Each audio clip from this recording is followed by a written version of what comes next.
Hello and welcome to the Free Cheese episode 642. I'm your Joe Dix, joined by Matt Selner. Hello. The Free Cheese is a weekly video game podcast about video games brought to you once a week by thefreecheese.com. This episode is part two of our two-part season 13 finale. Last week, we looked at all the games we added to the list, thefreecheese.com/the list. Everything we played and talked about on the podcast this year. This episode, talking about everything we didn't talk about on the podcast this year. We'll start with our favorites of the year, some of the games we played that were worth mentioning. We'll dive into news with a little bit of a platform check-in to see what's going on with each of the major consoles. And then we'll close out with some awards, kind of. But first, Matt, this episode last year, season 12 finale, part 2, episode 592. I asked, what are the games you did not get a chance to play this year, but you're interested in playing? I've got my list from last year. I don't know if you remember yours, but were there any from last year, whether you remember what we said on air or not, anything from last year you did not play then, but you did dive into this year? That Ashy play this year? I don't think so. I know I said Yakuza probably. Yep, I had that on my list and did not play that one. I played um, Like a Dragon a little bit, the all right, 7, okay. but I didn't pick up 8. Um, I'm honestly blanking on what else I would have said. I don't remember yours. I only had mine in my old notes, so I was able to pull it, but I'd written down Metaphor Refantasio. Did not touch that one. I still kind of want to play that. Where are you at on that one? You know, I like. you're waiting on Persona 6? Yeah, I guess if I play a Persona game, it'll probably just be 5, or I pick up my Yeah. save on 3 on my PSP. Like that is just such a unobtainable large mountain to climb that I just don't Yeah. see me going to Metaphor anytime soon. It's a lot. I also had Dragon Quest 3 HD 2D Wizardry Proving Grounds of the Mad Overlord, the remake that Digital Eclipse, I think it was Digital Eclipse did that. And then Digital Eclipse, the Gold Master series, the Llama Soft, the Jeff Minter story, and Tetris Forever that both came out last year. I wanted to check out and never did, and I still have not. So I don't know. Wizardry, I will say, was almost on our season 14 list because I really wanted to play that, but I didn't have a good spot for it, and I had some other things I wanted to put and prioritize. But I almost put it there to get us a nice dungeon crawler on the list. Um, you did finally get around to Astrobot this year, though. That was Oh 2020. yeah. Yeah, Yeah, very early in the year. yeah. Did That is that make it into your list of 2025 favorites? yeah, I forgot to put it in there, but yes, it sure did, even though I had my wrap up right here. Yes. Yeah. Well, why don't we dive into that? So usually when we do our like kind of, hey, here's the stuff I played in 25 that I liked a lot. For the last few years, I've filled out that top, not that we do like a full on top 10 necessarily, but if we did a top 10, I end up filling it up with games that did not come out in 25. I was putting stuff together. I got a full 10 and I cut one, like I got stuff Hell for yeah. 2025.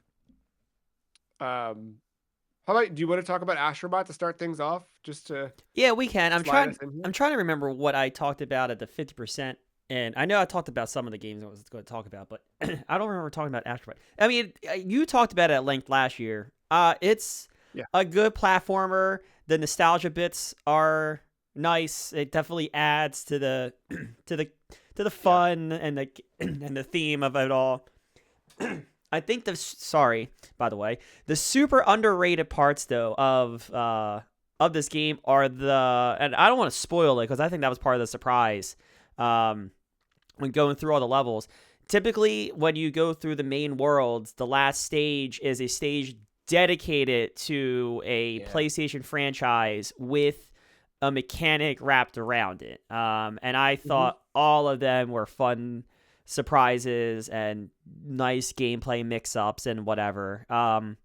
So yeah, I would encourage you to go through it. It's up there with one of my favorite platformers of all time, I think.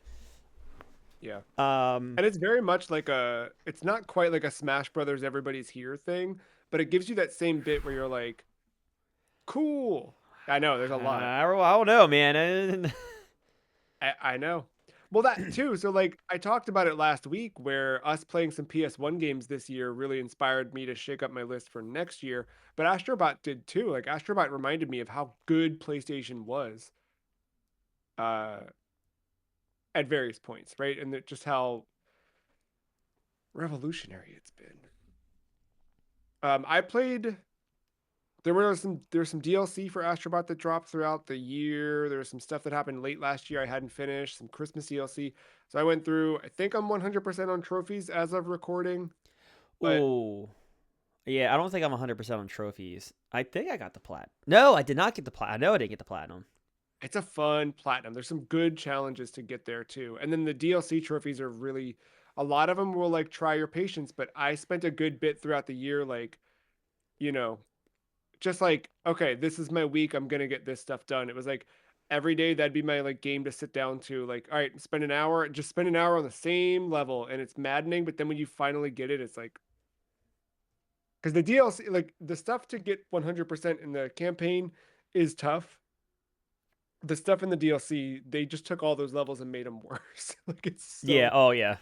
such I a did challenge, but launch a it good for like a couple challenge. minutes not too long ago. And tried one and it's like, yeah, I need to play a little It's bit fun. more. I really like. I hope we don't have to wait too long for their next game, but I whatever they're doing, I'm in. What else? What else did you get into in 2025? We can kind of volley back and forth. Yeah, I'm retreading ground here again, but you know, the wee expedition, sorry, Clear Obscure, Expedition Yes. 33. If you watch the Game Awards, that was called a few times. Yeah, great game. I talked about it at the 50% mark. I haven't really gone back to it, but turn-based Yeah. RPG. I think the art style is really cool. I think the gameplay is really cool with some of the QTE, but it's like a turn-based, so it mixes the two up. And story, I again, I think I've talked about it. But there are multiple times where my like just jaw just kind of dropped, like staring at my TV like an idiot. Um, No, it's a fantastic game. If you love turn-based RPGs, if you are a fan of like the classic Final Fantasies, it's right up, should be right up your alley.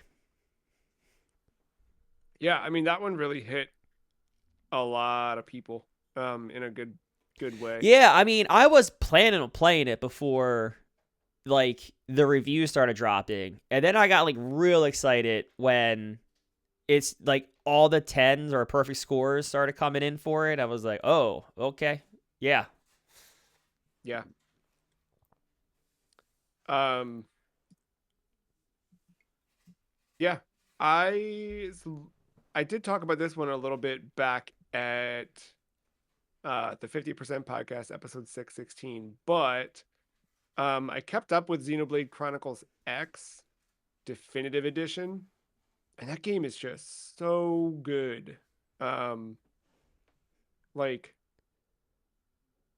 speaking of like RPGs and like JRPG, like it just does like everything you want in a JRPG, and like it's weird, like it's dense and there's a lot to it, and a lot of it you really are like running around and kind of just like going from point A to point B, but the moment to moment gameplay still like fun enough that it never gets tired. It's a game that like if you described it to me, I wouldn't want to play it or buy it or I don't know. But like hearing it talked about and people talking about it when it launched and getting excited about it, I was like, well, I don't know. It's something pushed me over the edge to buy it, and it just rules. Now I'm at a point where I've got the mech suits for all my me and everybody in my party.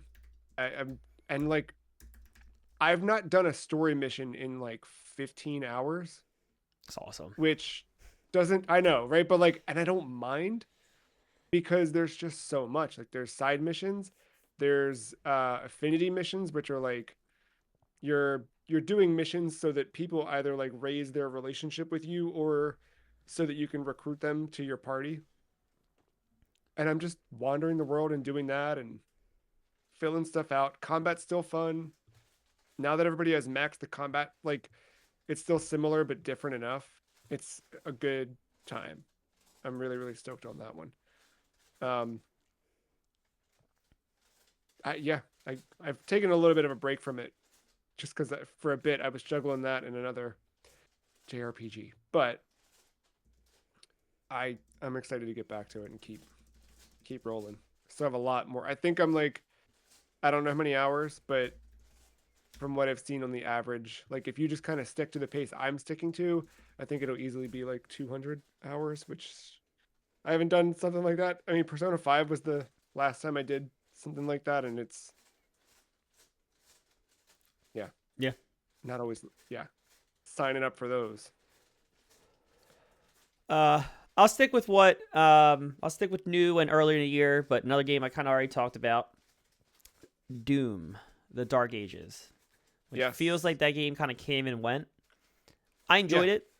I think I said at the 50% mark, like I could see where that this Doom game could be someone's favorite in the franchise. I can also see it where it's like they think it's the weakest, but I think it's still like at least an 8 out of 10. I think it's still a very good game. It's chaotic. There's a lot going on, and it's a different type of gameplay than 2016, and just like how Eternal was different from 2016, the Dark Age is definitely different from Eternal and 26. Like they're each kind of feel like they're a unique game while being in the universe. Would this kind of sort of being a prequel? Like I guess it is a prequel. There was like one thing I caught in real time where I was like, oh yeah, that's interesting. And then when I would read a wiki like after the fact, I was like, oh yeah, that's kind of cool. But that's about it for the story for me. Um, Yeah. like I said, gameplay is king. I think it still is in these games. Exploring the areas, for the 100%, secrets, is always fun and kind of frustrating. But that's just like any of these games. Um, but yeah, it's a long campaign. That's the only thing. And for me, like 2016, I can kind of run through. I think Eternal I could probably still run through pretty like back to back to back in long sittings. This game, I think it had like 24 some levels. I think it took me like 19 sittings because the game is just so dense and there's so much mental processing going on in some of these more Yeah. intense combat encounters that I kind of got mental fatigue a little bit. Not that I minded it, like I said, it's just I don't think I'm sitting here and playing the Dark Ages for 5 hours straight. It was like an hour and a half to 2 hours, and then You're done. locked in. Like it's an It's intense. a lot Yeah. going on. I think 50% podcast. I'm like going into like what happens in a 10-second phase where it's like parry, dodge, attack, parry, dodge, see the green, dodge, parry, like, and all that can happen in very short, um, Yeah. very short moments. So, I think it's worth playing, especially if you can still afford Game Pass. I will go. It's worth checking out. I think I've been seeing it on discounts going into some of the winter sales as well. I would say if you can grab this for 40, it's worth it. Yeah. I just took a peek. The rest of my list is stuff I did not talk about outside of Monster Hunter Wilds, which I think we both like. Is there anything more to say on Monster Hunter Wilds? Actually, there is. There is, because since the podcast, we did something big. Yeah, We should talk about that. Yeah. Um, yeah, I don't remember the name of it. Omega? Omega Planetus. Yeah, we finally cleared Omega. Yeah, well, Um, all that's new too. So I don't even think that was announced yet by the time you got to 50%. So title update. 50% no, but the Monster Hunter episode, Oh, right, I Omega had forgot. been out. But Yes, yeah, yeah. I forgot we did the Monster Hunter episode. That fast. but we hadn't beaten No, it. we did We not were beat trying Omega. to We beat did it beat before. Omega. We did beat Omega, Yeah. and then we saw the stuff that's locked behind the difficult one, and that's our next challenge. We haven't tried it yet. I can only imagine Mhm. it's painful, but we did not try it yet. Yeah. But that Godzilla motherfucker just came out as a recording, so that's exciting. Yes. Yeah. All the stuff's And rolling. And yeah. the first round of optimizations, especially on PC. Mm-hmm. Consoles got Ready to it. fix. All consoles and Steam got it for Title Update 4. January, Steam gets an exclusive one. And the one that they made it sound like there is at least something coming in February, but they're still exploring how much they can bring to optimization in February for Title Update 5. Yeah.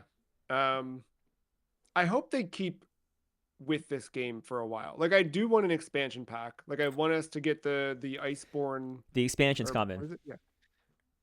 I want that. The expansion's coming because they, in Title Update 5 and that direct thing that they did a couple weeks ago, they said the last Arch-Tempered monsters come in Title Update 5. Yeah, like there's no way they're abandoning this game in a year. No, they won't. No. So that means expansion. That means expansion's bringing a new monster type. That would be sick. But I also want more collaborations. I feel like we didn't get. Oh, I think we'll get them. Yeah. Yeah. I want costumes. I want dumb stuff. I'm ready for it to get weird. Like, I would love for this Monster Hunter to be like the Monster Hunter for the next 5 years. Not that I don't want one on Switch, because I think having a Switch 2 exclusive one would be also cool. But there is no way this game is escaping without you being able to buy Leon's haircut. No, I think you're right. Yeah. We'll get it. You can still hear me, right? Yes. Okay, no, my computer just freaked out and wanted to switch everything to my phone. Oh, love that. All right, we're good. As long as you can still hear me, I see bouncing. All right, cool. Yeah, no, you're coming through. I'm excited for year 2 of Monster Hunter. See what that goes. I'm stoked that you finally got into one. Not finally, like, that, but like finally in the sense that. Yeah, no. Like, no, it's. They've made one that's grabbed people, right? And I also think I saw there was an interview with the producer or director of the game or something who said, like, hey, if you're a longtime fan who bounced off the game after the beginning of the year, like, maybe come back, because we did a lot. I'm on that campaign with someone at work right now. You're on it? I'm like I have someone that's in that audience, and I'm trying to. Oh, yeah. Like, I do think the stuff that's changed. Yeah. I'm like, dude, at least Omega, like,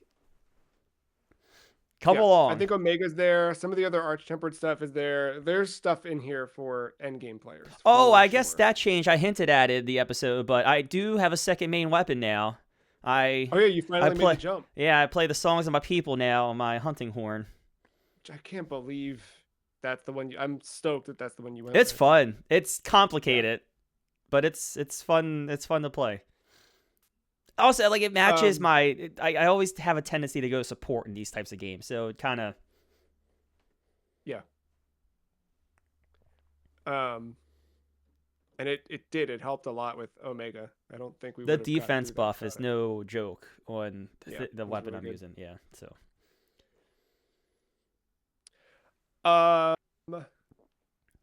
So other than that and Xenoblade, everything else on my list I've not talked about at all. So I'm gonna jump into one that I played in the fall. Another one where I kind of was like, I'm not gonna spend money. I should wait. And then sure enough, I ended up with Silent Hill F installed on my PlayStation 5. And turned out to be such a fun game. It looked cool. Like, ever since they've announced it, that one looked like, okay, they're doing something. And they did something, man. Like, I think it's scary in the right spots. The combat, they do the Dark Souls R1, R2 thing. So it's a little more combat heavy than I would like, maybe. But I beat it. You know what I mean? Like, I didn't turn me off entirely. There were just some spots where it got a little sticky. But otherwise, like, I thought it was cool. I thought the story was really cool. It really kept me guessing. And there were a lot of moments where I kept being like, what? Like, what are we doing? And texting friends who were playing it and like, did you get to this part? Have you met, a lot of those things?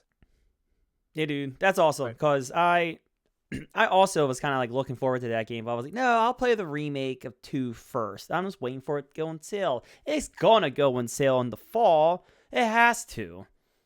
Right. Fun fact, deluxe edition's been the one that's been going on sale, not fucking the base model, which is a dirtbag move. It sucks, dude.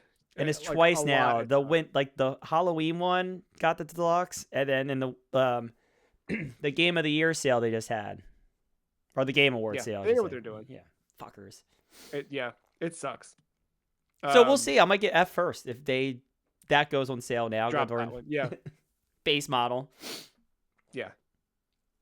I dug it though. I really like F. I'm happy. I think after that, I don't know if you're going to talk about the other Konami game from this year that's bringing back a dormant franchise, but if I they didn't could get just to do it. that one more. I didn't. Oh, I right, you didn't. didn't. Yeah, No, I didn't right. get to it. But like I heard good things about Delta. No, I will probably play it at some point. It just kind of came and went. It's like it's one of those things. Yeah, it's like a remake, but it's like a very faithful remake. And I know. I'm like, I didn't play it that long ago. Yeah, it was only a couple years back for you, so I think it's gonna lose its luster. Yeah, yeah. Or, But like $30 in in a year or two, I might. Yeah. Um, Do it again with Castlevania. Silent Hill's good. Metal Gear's. Let's go. That'd be cool. Yeah. That'd be cool. Well, if you didn't jump into Metal Gear, what did you jump into? What else you got? I'll stay scary. I already mentioned this again at the 50%. I think this would be like the last game I kind of talked about there. Well, The Evil Within, I played that. I wrote about it. That is a game. That's just a game. I can't even like score it. I don't even have like a good opinion on it. It's just it's a weird game that I just ended up completing it. Like whatever. But after playing 1, I went to 2. 2 is such I think is a really good game. It's like open world, which the first one's not. First one's very linear, chapter based. This one has chapters, but it's open world. You're opening up segments in different chapters and whatnot. But yeah, I think that open world aspect. I think the story's crazier in this game, and it's a little bit more obtainable in a way. A little bit not. I don't want to say grounded because these games aren't grounded at all, but easier to follow. And yeah, I really don't think you need too much from the first game to kind of wrap your head around what's going on in the second game story wise.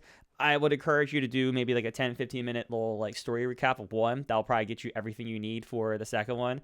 But like this game is slept on. I don't hear enough people talking about it. Again, part of Game Pass when I was subscribed to it earlier, so I got to play it after Expedition 33.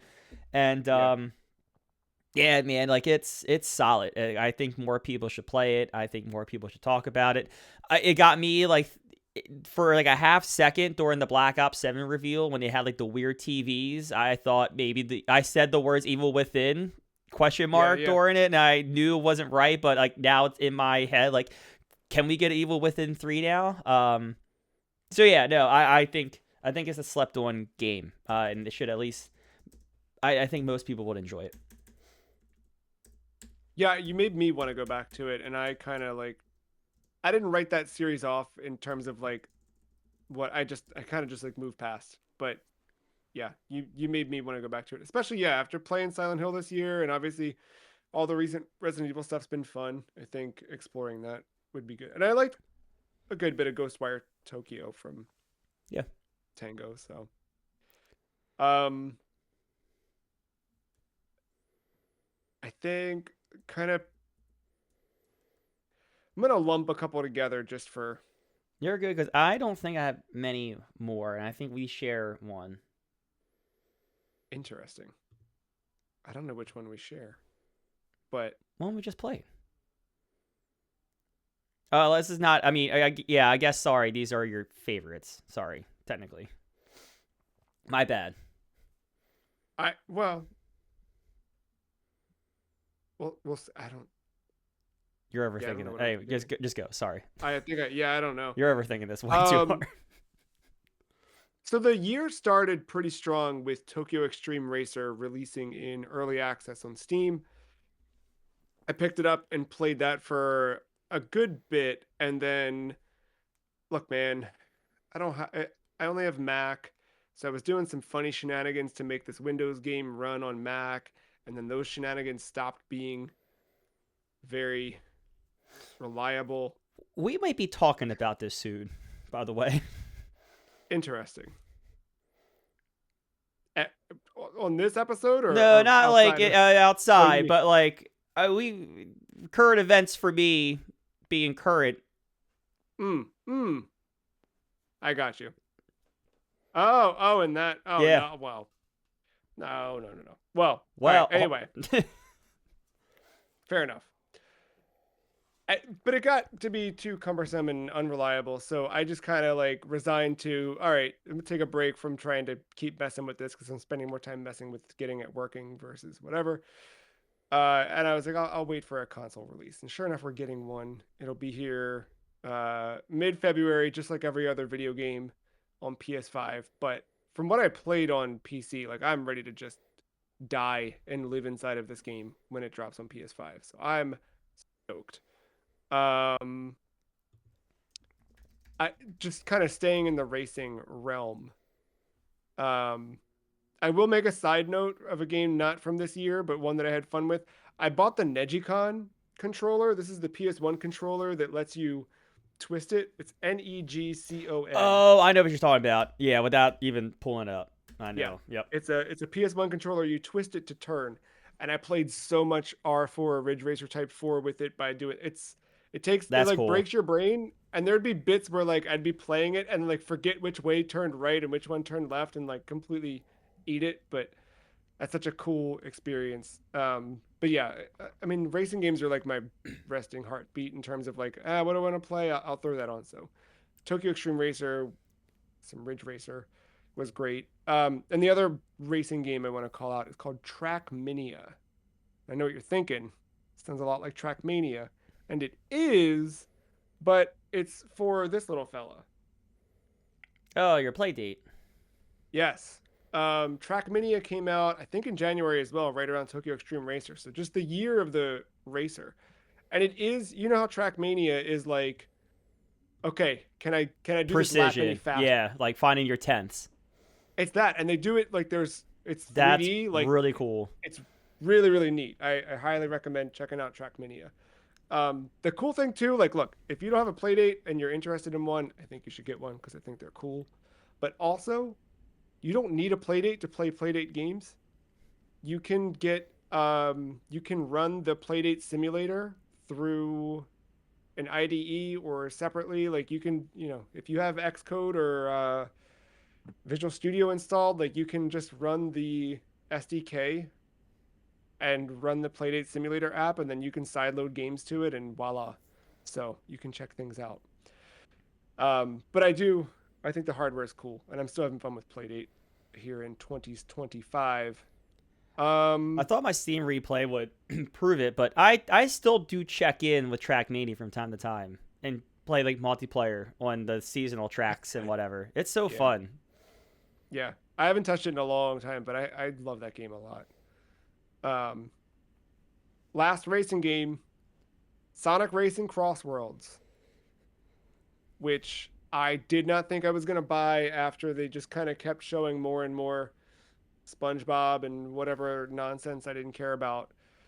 And then they were like, all right, we're gonna put some Sega characters in. So we've got some Sega characters in there now. They've added some stuff. I waited until it hit sale. I would recommend you do the same. It doesn't feel as tight as or as fun as like Racing Transformed, which is my all-time favorite, but it has some it's good. I think it's good. The thing I don't like about it is the stages are all Sonic themed or like Sonic themed based on levels I don't know anything about. And like you lose all that Sega identity. They do have themed levels for the crossover characters. So if you want to race through Bikini Bottom or Minecraft, you can do that.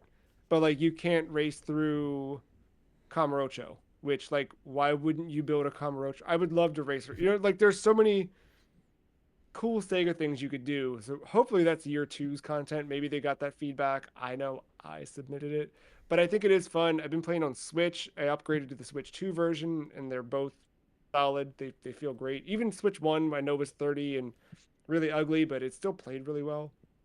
Um, it's Sonic Racing, and for Matt, because I know that you didn't love Team Sonic Racing, but you were intrigued by some of the stuff that they did, that mechanic. Yes. They did pull some of that into one of the multiplayer online modes. Oh, interesting. Um, a computer mode as well. There's like a challenge thing you can do there's a team mechanic to it. So yeah, I think it's worth checking out. Generally speaking, I think it's a solid, fun thing. At this point, I've put more time into it than I have Mario Kart World, which I've kind of left. I I uninstalled Mario Kart World at a certain point because I was just like, I don't need it. Yeah, no, the Mario Kart 8 thing and First World thing is funny because, like, on a flight where I had my Switch 2, I played Mario Kart 8 Cups. I brought my Switch into the office. I got to play with some coworkers. We played Mario Kart 8 and not World. Yeah, Like, yeah. specifically pointing people towards 8 too. Yeah, It that's a weird thing, but it is what it is. it doesn't yeah doesn't hit. But I think if you're looking for more of that classic traditional Sonic stuff, or rather just like kart racing, I think Sonic Racing Cross Worlds does it well enough. It's not perfect. There's some stuff I don't love about it, but I've put a dozen or more hours into it and don't plan on stopping.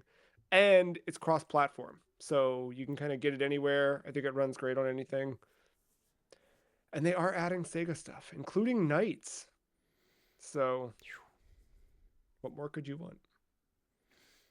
But like right now, I've got Ichiban and Kasuga on a surfboard, like or hoverboard. You know what I mean? Like that's my go-to. You don't need more than that. And that's been your racing roundup, I guess. All right. Well, I Yeah. will take your racing and pivot to sports. Yes. I mentioned it. It was not out yet, but I played a ton of it in playtesting or in beta on Steam. But now it's officially out, and it's a significant part of my Steam replay. Rematch is out. It's the third-person team soccer game by the people that did Sifu and Absolver. I can't remember the studio name now all of a sudden, but Oh yeah. I'll find that out. game, it's like there's some weird things with the physics and stuff like that. It's like it's not a perfect game, but it is such a good arcade team based game. I like it makes so much sense to put soccer like this. Like I can't, and again, it's so weird, but the best way to probably explain it to someone is like it's Rocket League but without cars, with people. Uh I love that it came like back around. like but it works so well. They have 5v5, 4v4, and even 3v3 now. 5v5 and 3v3 are ranked. It's constantly getting supported. Patches are coming. I think it's in its like second season if you care about the seasons and your ranks and stuff like that. But I have fun. I usually play by myself, but I've been finding various people throughout my family and life that have played this, and I'm hoping to link up with some people that have that play this to get away from the solo queue at times. But no, it's solid. I've also been seeing it go on some minor sales. I think that's the thing from keeping this from blowing up, but at the same time, I think that's the thing that's kind of keeping this community not as toxic as it can definitely get. Yeah. Is it being behind a $30, 30 or 40, I think a regular price paywall, but Right. um, it's good. I think it's a solid game for anyone that is interested in soccer, interested in like these arcade team experiences, or can round up some friends and play together because that's honestly the best way to play. But Is yeah, it no, also crossplay? it is now. So at launch it wasn't, but in like Okay. October they finally got crossplay up and running. Okay. So Yeah, I thought that it hadn't been, but okay, good, good, good. yeah, Slow Clap is the developer. slow clap. Yes, thank you. Yeah. I think again, if you can still afford it, I think it's still on Game Pass both ways. However, Yeah. not that it matters anymore, but on Game Pass on PC, you're technically considered Xbox, if that Right. matters to you. But again, it's not that much of a big deal now that crossplay is a thing. When it wasn't, you were queuing in with Xbox players. Yeah. And you also had to like change your save, right? Like your save didn't transfer from the No, not so. Xbox I ended to up buying it the on Steam just because I thought I was gonna have some friends on Steam play it. So I bought it there, and yeah, I had to kind of redo the tutorial and stuff, but it's not. Yeah, I didn't make it very far in the Xbox version, so I didn't feel that bad about it. I get it. Um I think next up for me to call out more recent hit is Luminous Arise Oh, hit. Mines. Blue Mines. He's back. Yeah, hit in November and okay, so Tetris Effect. So in 2004, there's a game called Luminous. Came out on the PlayStation Portable. And it's a falling block puzzle game where every level there's a different song and all the blocks are colored differently and themed differently and they do weird stuff. They made a bunch of those and then in 2018 they got the same people that made that got the license to make Tetris.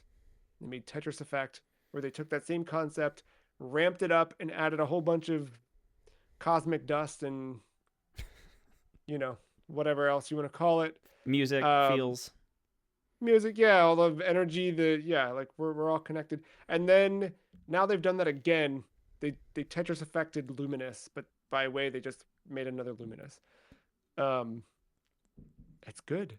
If you like Luminous, you'll like Luminous Arise. If you like Tetris Effect, you'll understand Luminous Arise. It's different. I've never been good at Luminous as good as I That's am the at thing that Tetris. kills me about Luminous. I can't wrap my Yeah, head around it because I think just Tetris has just broken me indefinitely. Like I can't wrap my head yes. around Puyo Puyo either. No, no, I can't with that. I will say the tutorials in this are spectacular. Okay. They like go down, they give you very weird scenarios where they will set you up with like the most bizarre puzzle and they're like, "Hey, do this." And they stop you like beat for beat. They're like, "Move right, move down. If you do this, this is where your block will fall and here's why this doing it like this would be wrong." You do enough of those, you start to like get it and it Right. Yeah. changes the way you approach it.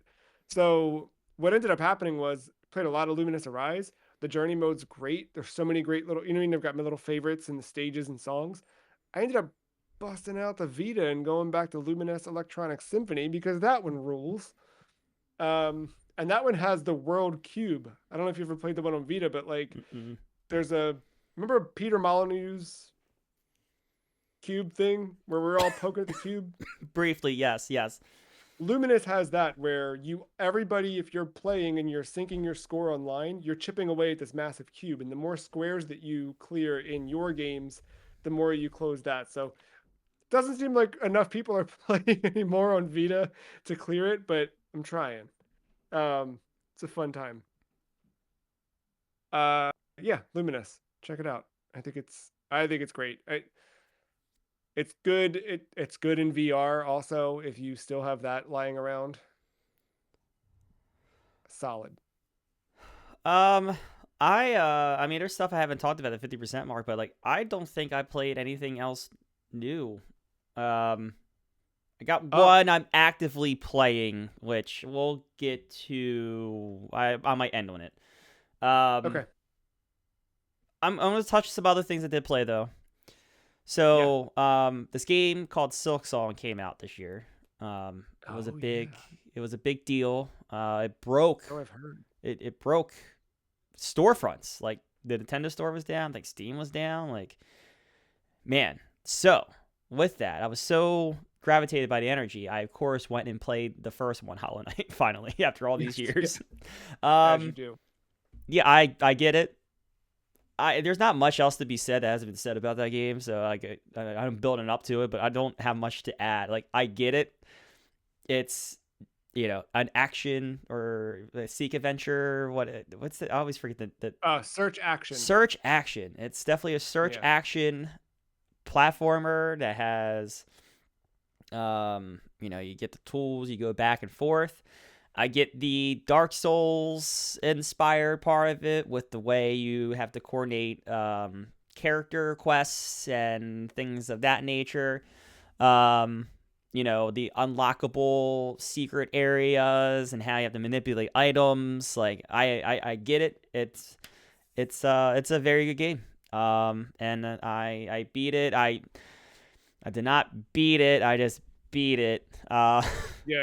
But yeah, there's levels. There's a lot. There's a lot of layers, I should say, to that one. But that was a good time. I get it. I'll probably get the Silk Song at some point, but maybe when Hollow Knight 3 or something comes out, I'll get the Silk Song. I don't know, but yeah, exactly. but yeah, no, I finally got around to playing it. It's a good game. Yeah, I think I had a good time with that one. I remember you playing that, and it was sort of quiet. Like, you were checking in here and there, just like I'm playing. Yeah, Silk Song's good. But it was not like it didn't feel like it consumed you.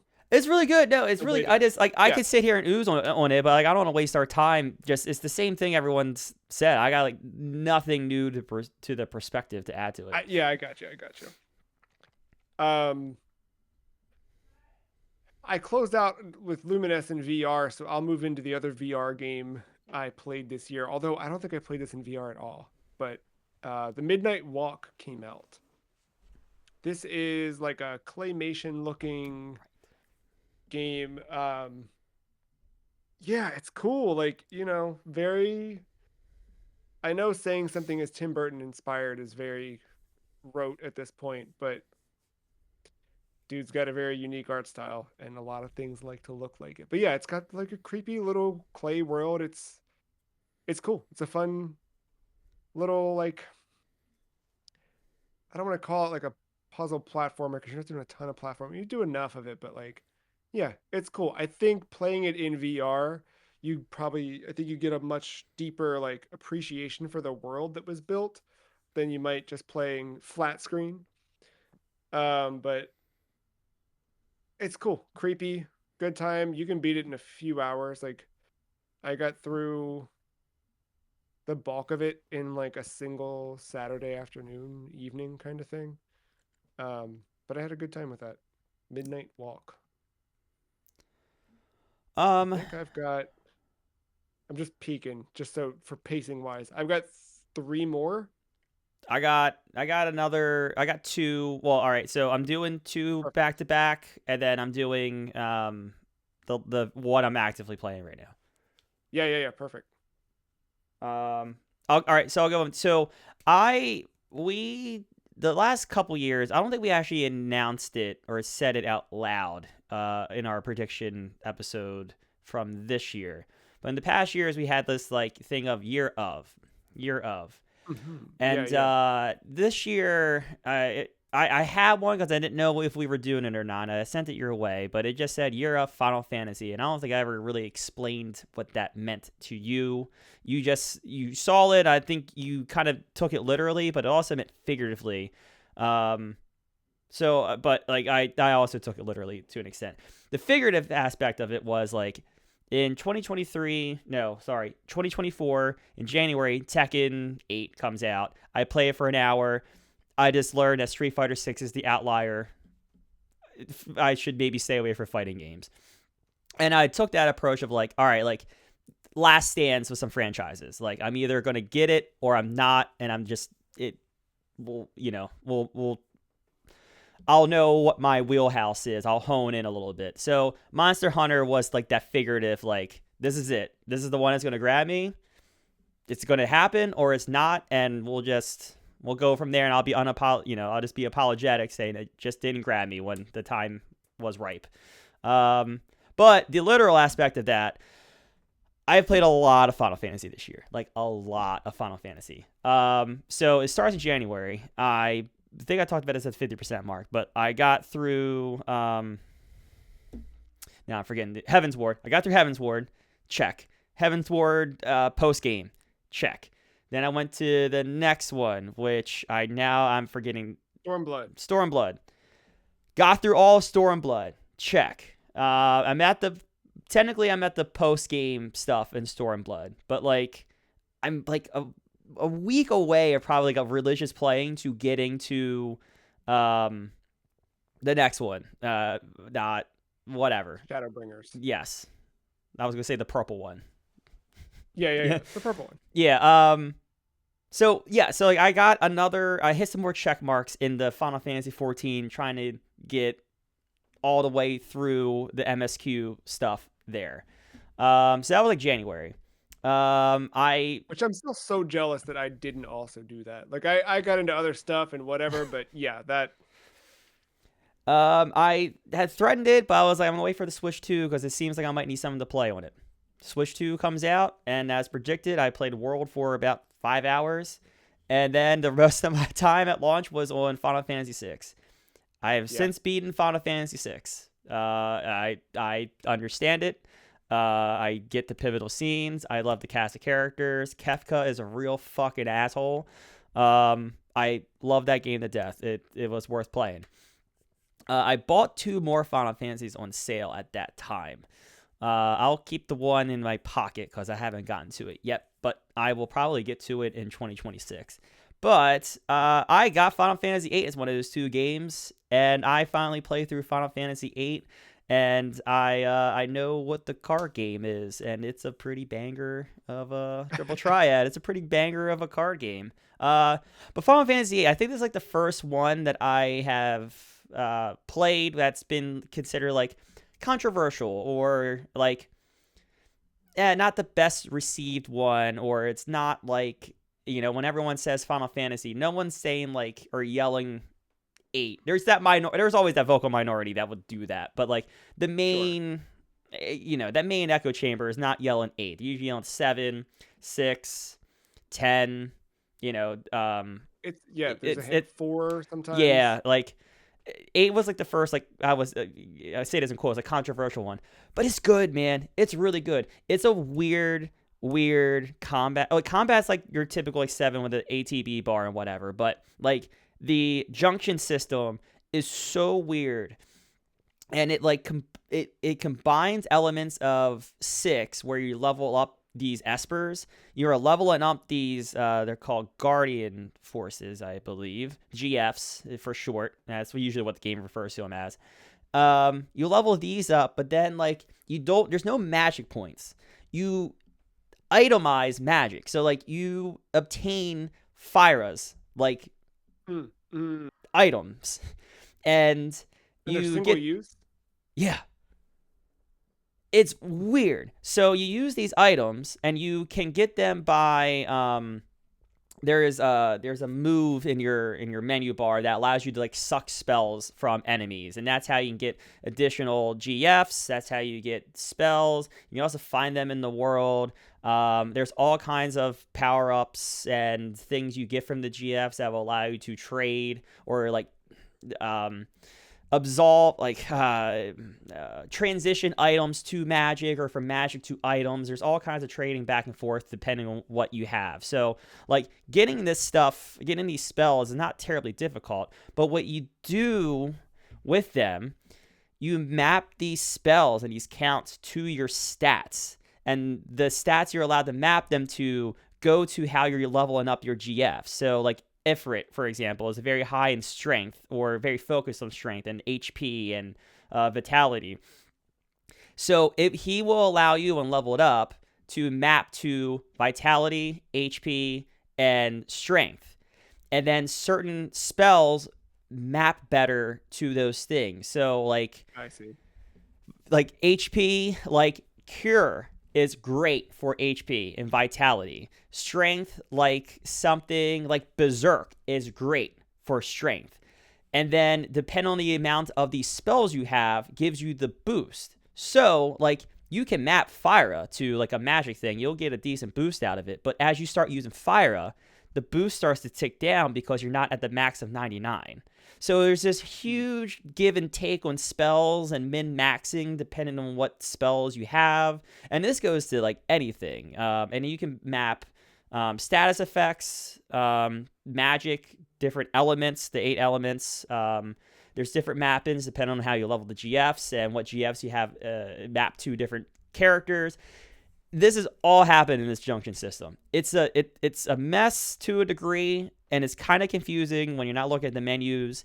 The game does some okay tutorials to kind of get the bases running, but until you start kind of like going through and like really like just trying to throw spells and different mappings, that's when you start to realize like, oh, you can really fucking game like these abilities and really Yeah. min max some builds. So it's a How much of crazy. it? Yeah. Sorry, how much of it is like you had to look up? Do you feel like you learned it all I feel from like I playing the learned it game? more so organically.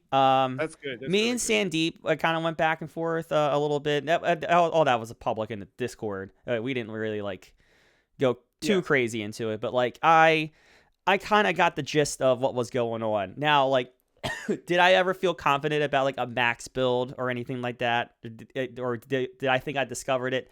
No, but yeah, I feel like with a little bit of homework or whatever, you could get there. But it's a weird system. It's just like magic points. I could not wrap my head around for the first 5 hours of this game. Like, there's no magic points. Just use the spells as items. It's okay.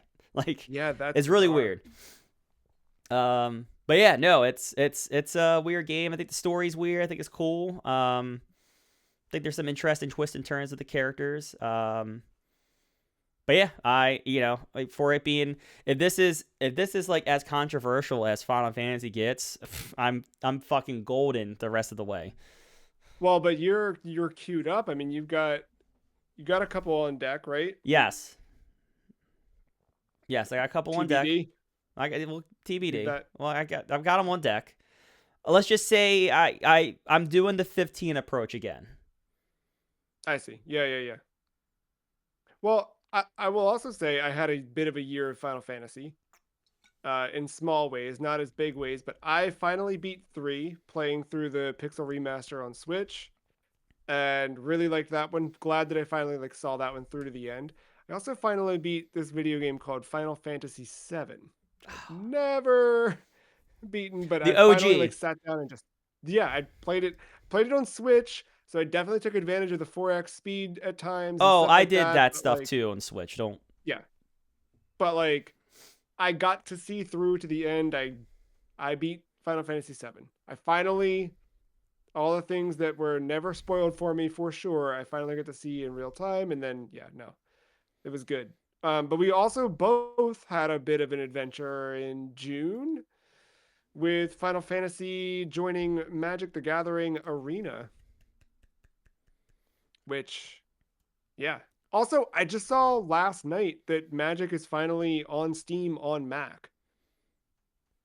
That's where I It, saw it. That's what piqued my interest in playing it again. yeah, I did not realize that it was like native to Mac now. I mean, they had a version, but it was on Epic, and I never liked having both. It's a whole mess. So I've kind of stayed off, or I played through a VM or whatever. But I'm yeah, I'm intrigued.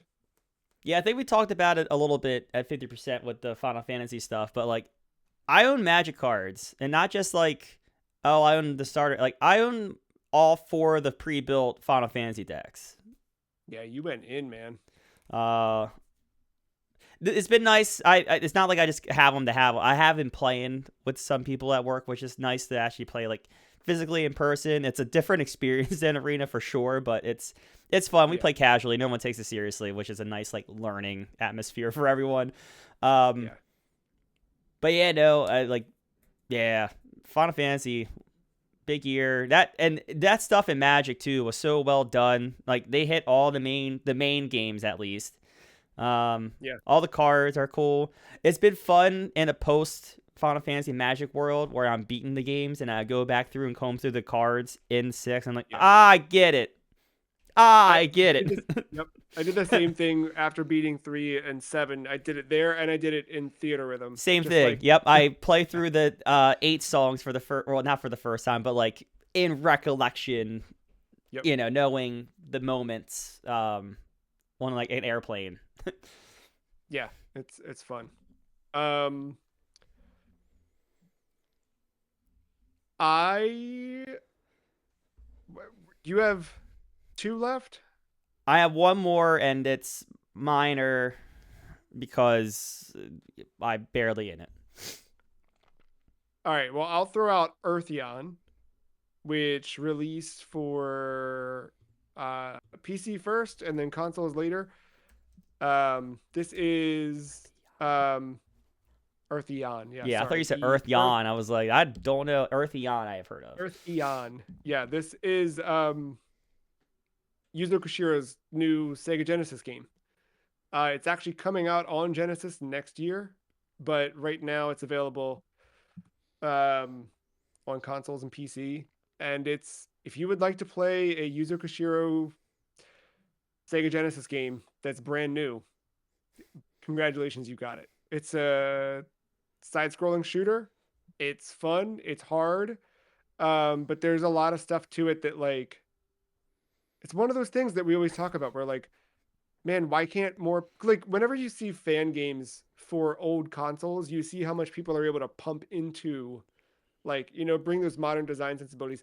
Now you've got somebody who's made Genesis games, you know what I mean? Like it's come like full circle. It's not just like fans of these consoles or like some edge fringe community. It's like, no, this guy was pivotal in the Sega Genesis's life and making something. So I highly recommend Eartheon. It is wild in 2025 to see at the bottom of the eartheongame.com main page, product information, PC, Steam, Switch, PS4, PS5, Xbox, Sega Genesis.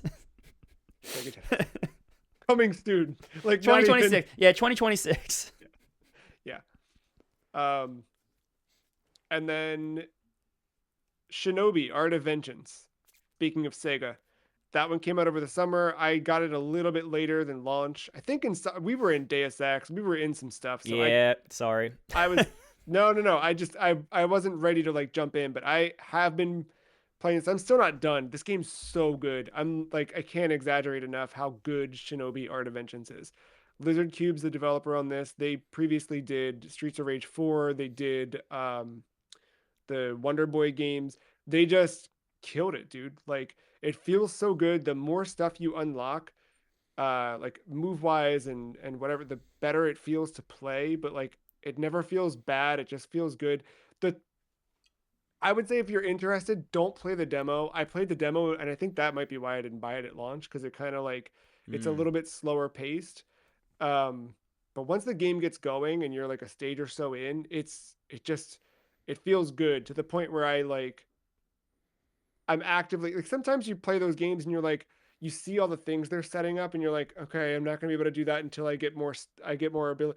Now that I've got the other abilities, I'm actively like, "Ooh, I can't wait to go back and do stuff." Like it's awesome. Really, really great time. Yeah. I got one more I'll close out on, but go ahead. What you got on? So one game you probably haven't heard me say at all, and I think I mentioned it at the 50% mark, but I haven't mentioned Death Stranding yet. And that's because I am just now getting to it. I had some traveling and stuff, and I didn't want to start it right in the middle of like do 2 days and then travel and then forget everything that happened or whatever. So I finally started it probably like a few days ago as of recording. And damn it, I kind of dropped the ball on not playing that day one to a degree. So first of all, the game's fucking beautiful. Like Final Fantasy 16, good, maybe better than Final Fantasy because Final Fantasy 16 goes for a certain art style and it has like a bunch of particle effects because of it, and it makes it look really good. This is like grounded real locales, and it looks so fucking good. Like the first 5 minutes of the game, it's a credit roll. Going over some of the landscapes of, I'm assuming it's Mexico, because where you start off in this game. And it's just like, there's times where I was like, is this like footage? And then no, like there would be some shots where I would see just like that dumb little pixel where I was like, no, this is fucking an engine. Like this is amazing. I mean, to the point where, like, I play and I take screenshots. Joe, you get a portion of the fucking screenshots I'm taking. Like, I'm just mashing this button constantly. Yeah, and like I just said, I send them to Joe just for, like, the affirmation of, like, this game's fucking beautiful. I'm waiting for him to say, like, oh, that's the first ugly shot you sent. And it hasn't happened yet. And he has, like, 10 screenshots so far. I keep being, like, and you sending me that stuff is, like, making me think, like, do I need to finish the first one? Can I just play this one? Like, yeah. So, and that's the other thing. I feel like from what I remember, I have not played the first Death Stranding since its launch. It's been, when did that game come out? Like 2018? 2019. Yeah, it's 19, Yeah. sure. Like, it's been a bit, so I could be misremembering parts of it, but like I felt like that game, one of its main problems was it started slow. I think once you get into the game and you get the tools, it starts to kind of become like Metal Gear Solid 5, where you get the sandbox and you just go for it and have fun, doing whatever way you want to. But it just takes so long for the game to get there because it's trying to build a world, it's trying to build the characters, trying to build the setting, it's doing all this stuff.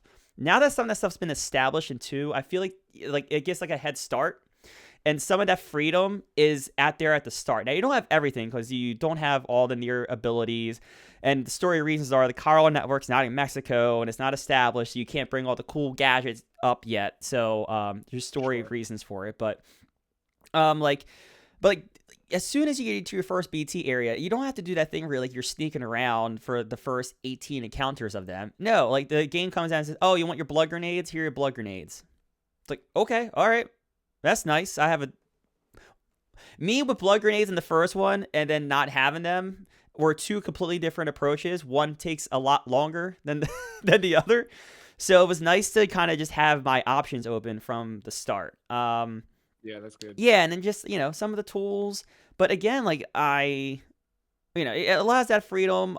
There's more enemy encounters, like human enemy encounters in the beginning of this game right away that you didn't get in the first Death Stranding. Um, so yeah, like that jump start just helps things so much in pacing and just getting you into the game. I just, for recording sakes, I just hit Australia, which is like probably when this game really starts to want to open up in terms of what this is. Um, but so far, it just feels like I'm playing like Metal Gear Solid 5 and its freedom, but finally like with a story and just a different setting than what Metal Gear is, which is like all the recipe for a Yeah. good game, especially from Kojima. So I'm excited. I keep snapping screenshots. I'm concerned my PlayStation 5 is going to freak out that I killed the storage just on screenshots. But yeah, we'll cross that bridge when we get there. But yeah, no, it's a beautiful game to look at while having like the fun of some of the sandbox mechanics that I kind of am starting to expect from some of Kojima's games. Well, I want to ask this. I'm curious. You, I think at the 50% point, Claire Obscure was the one. Do you feel like this is? It could be. I'm not there. I can't make a decision. I got this in like Expedition 33. Its story has such an impact on how good that game is. I need to see Mhm. like this one all the way through to really make that fair statement. But like I don't know, like I love my classic turn-based RPGs, but I do like my third-person story-based action adventure games too. Like Yeah, I just agree. because like I don't seek out like a Horizon as much as I do or a God of War as much as I do doesn't mean I still don't love my Uncharted's and my Last of Us and those types of things. Yeah. Um so yeah, I think two different genres to a degree. I still think those quiet times are going to rub people the wrong way because you are still delivering packages. Like that is the game. Yeah, Like yeah, that yeah. that has not changed. Just getting from point A to point B maybe has changed some, but no, you are just delivering packages. But when like you're in this desert mountainous like environment and you're trekking up the mountain and you got the weight of all your packages and that fucking low roar song comes on like it did in the first game and you're just beat bopping along with low roar, it everything just comes together so well. And I hope it just keeps going for the next 30 to 40 hours. I'm hoping like it Yeah. didn't blow as low into the first 8. Still waiting Yeah. for Elle Fanning to show up. Third credit, no Elle Fanning yet, so I'm waiting for I that. love that there's still, yeah. Oh man. I'm glad he's still doing it. He is, dude. Now he's got to see Yeah. if OD actually is a game. Time will tell on that one. You had the year of Final Fantasy. I had the year of skateboarding. I looked back. So this is the first time I've ever done this. I kept a note running this year that any game I played for more than, a couple minutes.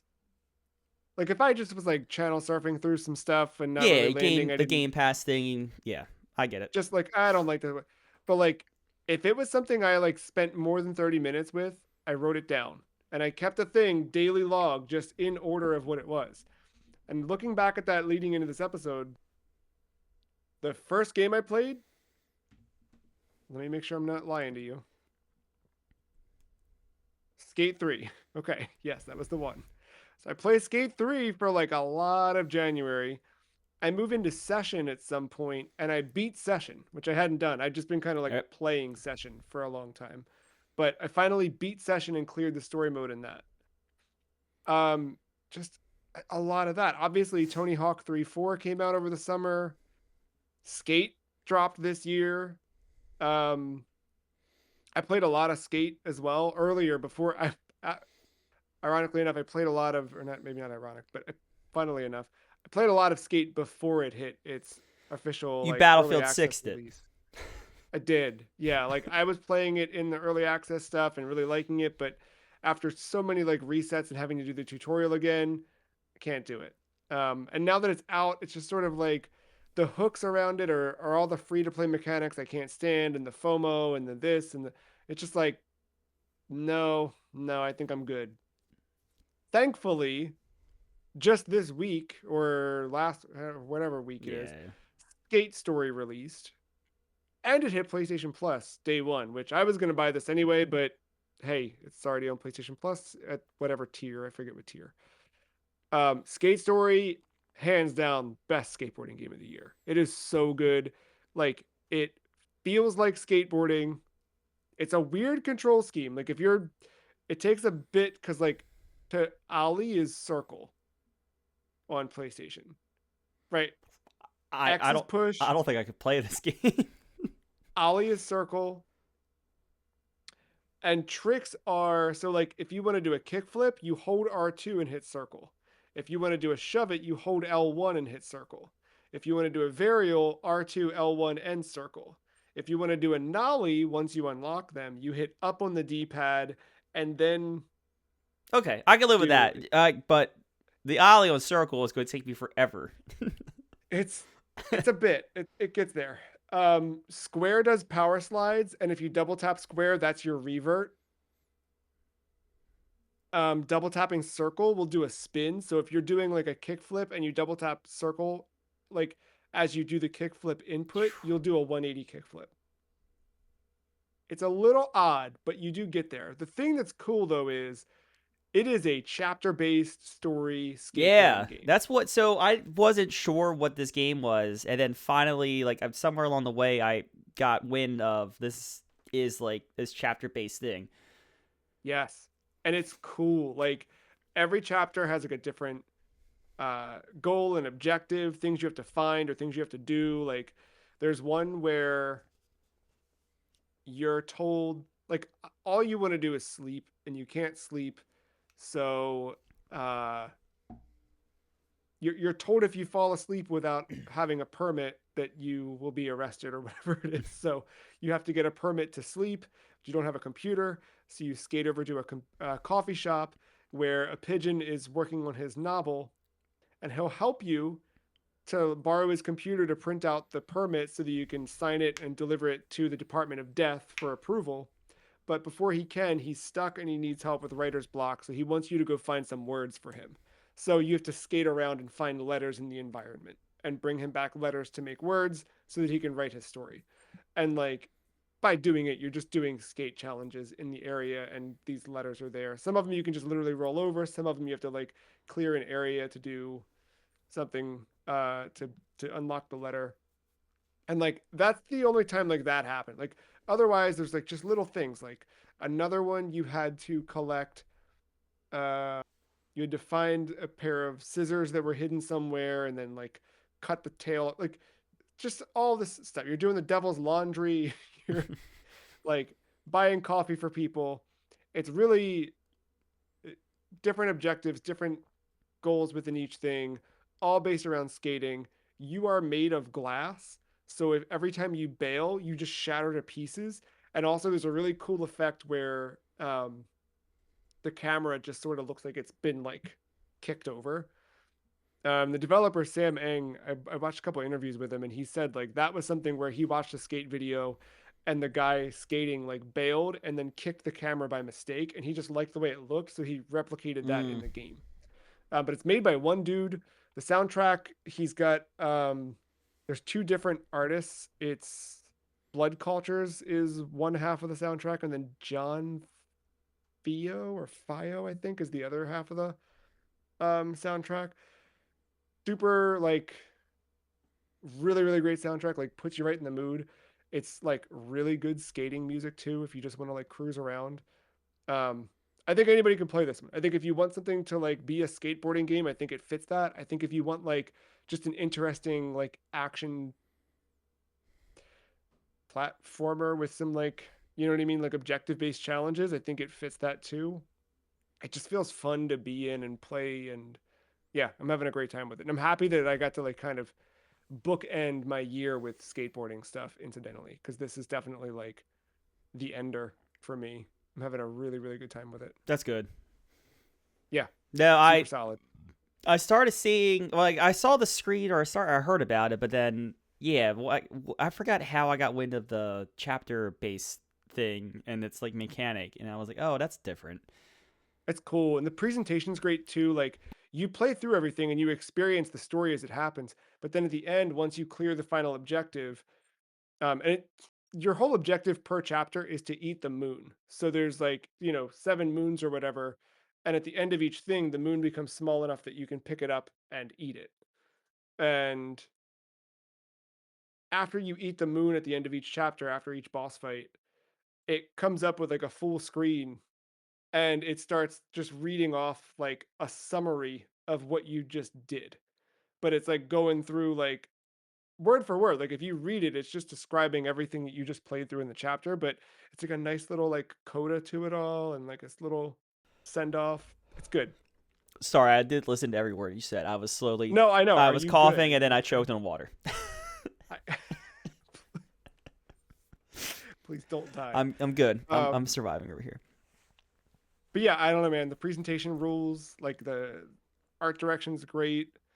It's skateboarding, so it's got my heart. But it also like I think the cool thing for me, like it's always nice to have something that captures the like skateboarding culture really well. And I think this one does it more than anything. Like Tony Hawk 3.4 was what I expected it to be, but I kind of like played that through a weekend and moved on. Skate, like kind of gets it, but kind of like doesn't get it at all, you know? Session, I think, was the last time I really felt like a game got it Yeah. in a serious way. And like Session got some updates this year too, which was cool to see it because I thought it was just like dead after one of the key developers left. But Sessions still trucking along. But then Skate Story, I think, just like hit it. It just gets it. It's not like incredibly realistic skating. It's not, but it just feels right. It just does what it needs to do. And the thing I love too is so much of the game's inspired by the real world of New York, so you can see so much of that in there, and it feels like you're skating around this like demonic underground of New York. It's a perfect game for me, I think. Awesome. We hit the games. I didn't expect us to go an hour plus on the games we played. I kind of expected it, but it's all right. I know. I'm still trucking. I don't know about you, but I'm hanging out. We got it. Let's check in with the news of 2025. Um, Starting with a platform check-in, and we're going to start with the big one, Steam. Our friends at Valve had some announcements late this year. The Steam Machine, the Steam Frame, and the Steam Controller. Again. Yeah, I mean, look, we're not breaking news here, so if people, I'm sure you've heard about this already, but if I would just in case, kind of hope. yeah, just in case, the Steam Machine it's everything they learned from the Steam Deck turned into a consoleized PC for all intents and purposes. Play it at your desk. It'll run Linux. You can do what you want to do, or you can plug it into a TV and it'll work there too. The Steam Frame is the new PC free headset. but it will, yeah, VR headset, but it will also stream from your PC to it, so you can play non-VR experiences in VR. And then the Steam controller looks like they took the Looks screen out of a better. Steam Deck. It looks It looks better, better. yeah, but it looks like they learned from the Steam Deck and Steam Controller Yeah. V1, and yeah. So I guess my question for you is, where you at? So I think price is going to be a huge a huge part of this. But also recent events have got me reinvigorated in this space. So I don't know. I don't know. I think if Yeah. anything, I'm most interested in the frame. I don't need the cube. I think it's awesome. It's Yes. not for me. It's not You for already me. have a PC, right? Right. So Yeah. like, I already have a PC. I don't need a thing in the living room. Like the thing in the living room is my Switch handheld. And if I yeah, want the Steam thing in the living room, that's where the their handheld. What the fuck is it called? the deck, The deck, yeah. Steam Deck. That's Yeah. I get the deck. Or deck 2 or whatever I might wait, or I would maybe hypothetically wait. But Yeah. like that's the living room experience for me. Everything in the basement I have. I have an Xbox that's gathering dust. I got a PS5 that occasionally can collect dust at times, and my PlayStation 5 year in review kind of proves that. Um, yeah. So the Gabe Cube is not for me, but the frame, sure. I don't need a controller. I fucking swim in controllers. I know, yeah. I mean, if I bought a Steam machine, I'd probably do their controller just to, why not? But yeah. No, I have white dual shocks that are out of the box that are just as white as they were out of the box because they've never been used. Or Yeah, sorry, that's dual fair. senses. Makes sense, yeah. I have the controllers. Yeah. Yeah, like I think this is dope. For the record, like I love that they are entering the space formally like this. I think it's great, and I really I want one, but I don't know that I need one. Right. I I think for do think though, you it would make a lot of sense. I do think yes, for I you, agree. but price is going to I be a agree. concern, obviously. Price is a factor, but I agree with you though. Like I think if price is right, I buy all of it. You could.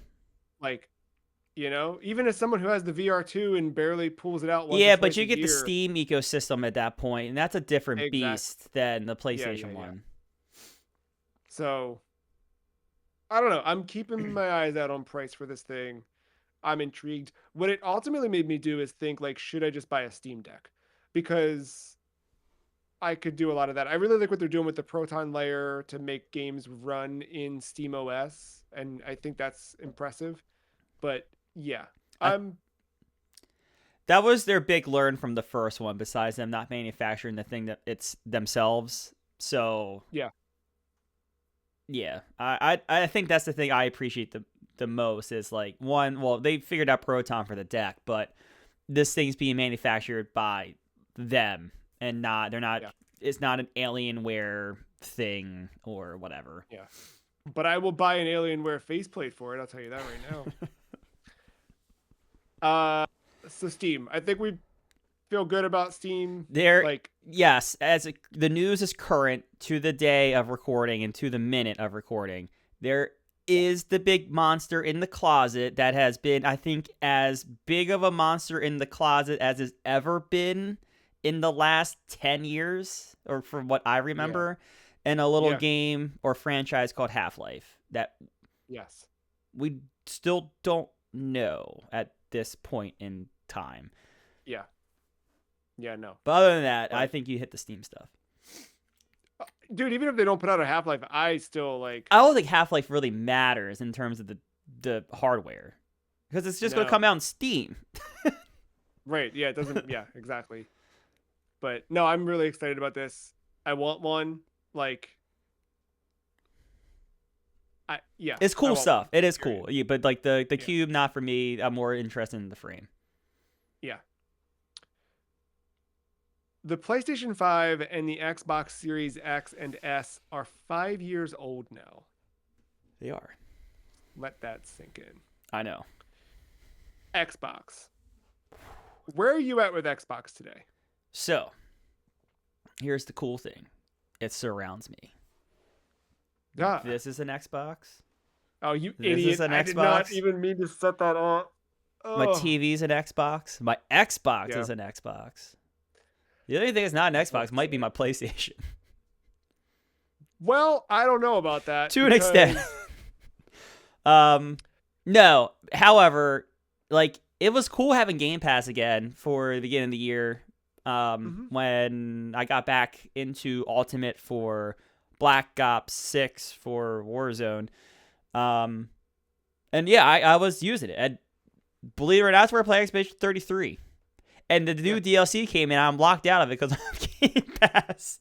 Which is funny enough. So yeah, that's where I played Evil Within at, obviously, because I played on Game Pass. So, like, when I have Game Pass, that thing is a beast. I can't defend having Game Pass right now for the price that they want for Ultimate, because that's the one I would get because it unlocks both this and the Xbox, and that, like, I played Hollow Knight on my PC because of Game Pass Ultimate instead of having to play on my Xbox. Like, yeah. So I don't know. That's just kind of where I'm at. As long as I have Game Pass, there's a chance that I brush off the dust. But when I don't, it's not my go-to. I'm with you. Like, I've only kept Game Pass core on and off because that's where I got Monster Hunter, and because I didn't have Plus when Monster Hunter dropped, so I didn't. It was rocky, but yeah, so I'm kind of there.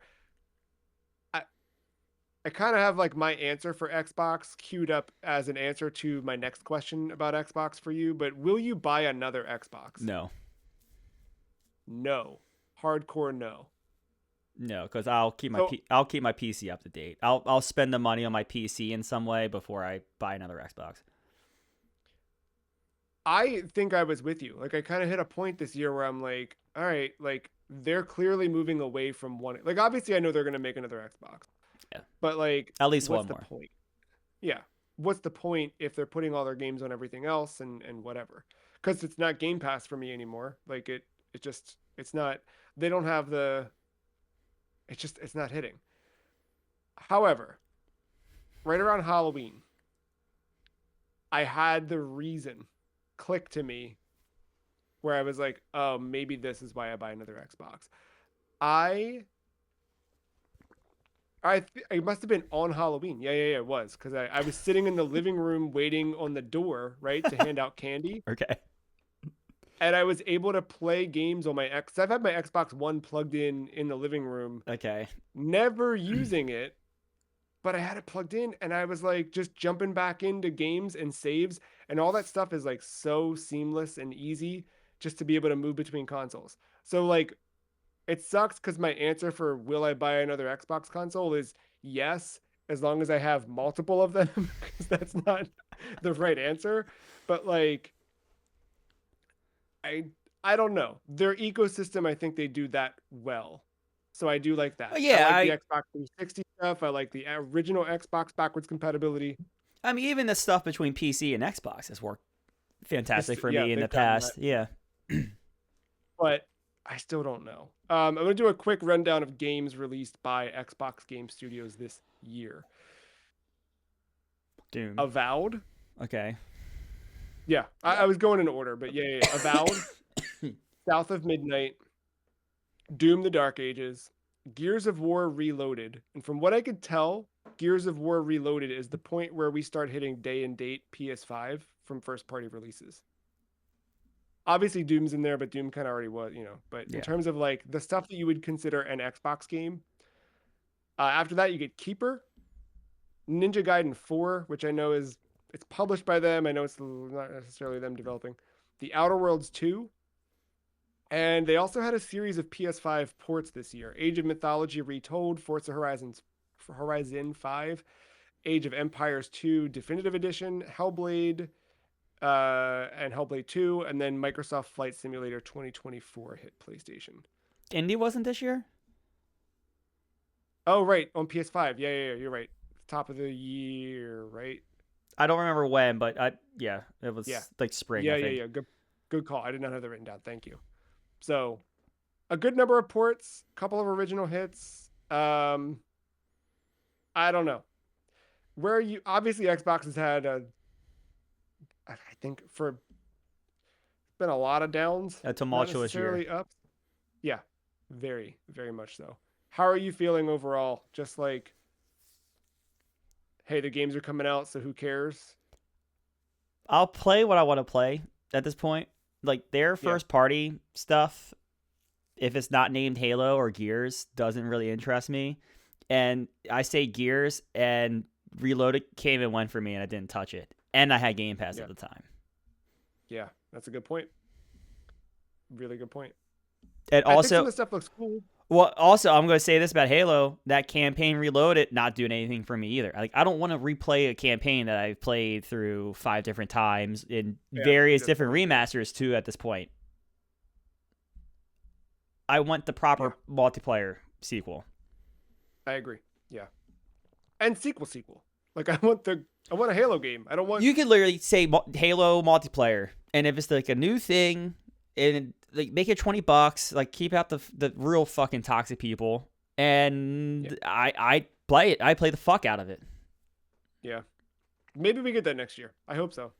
Yeah, I hope like Reload Um, is just something that gives money to the like one of those remasters that funds the studio, but yeah, yeah, yeah, it's not gonna get my money unfortunately.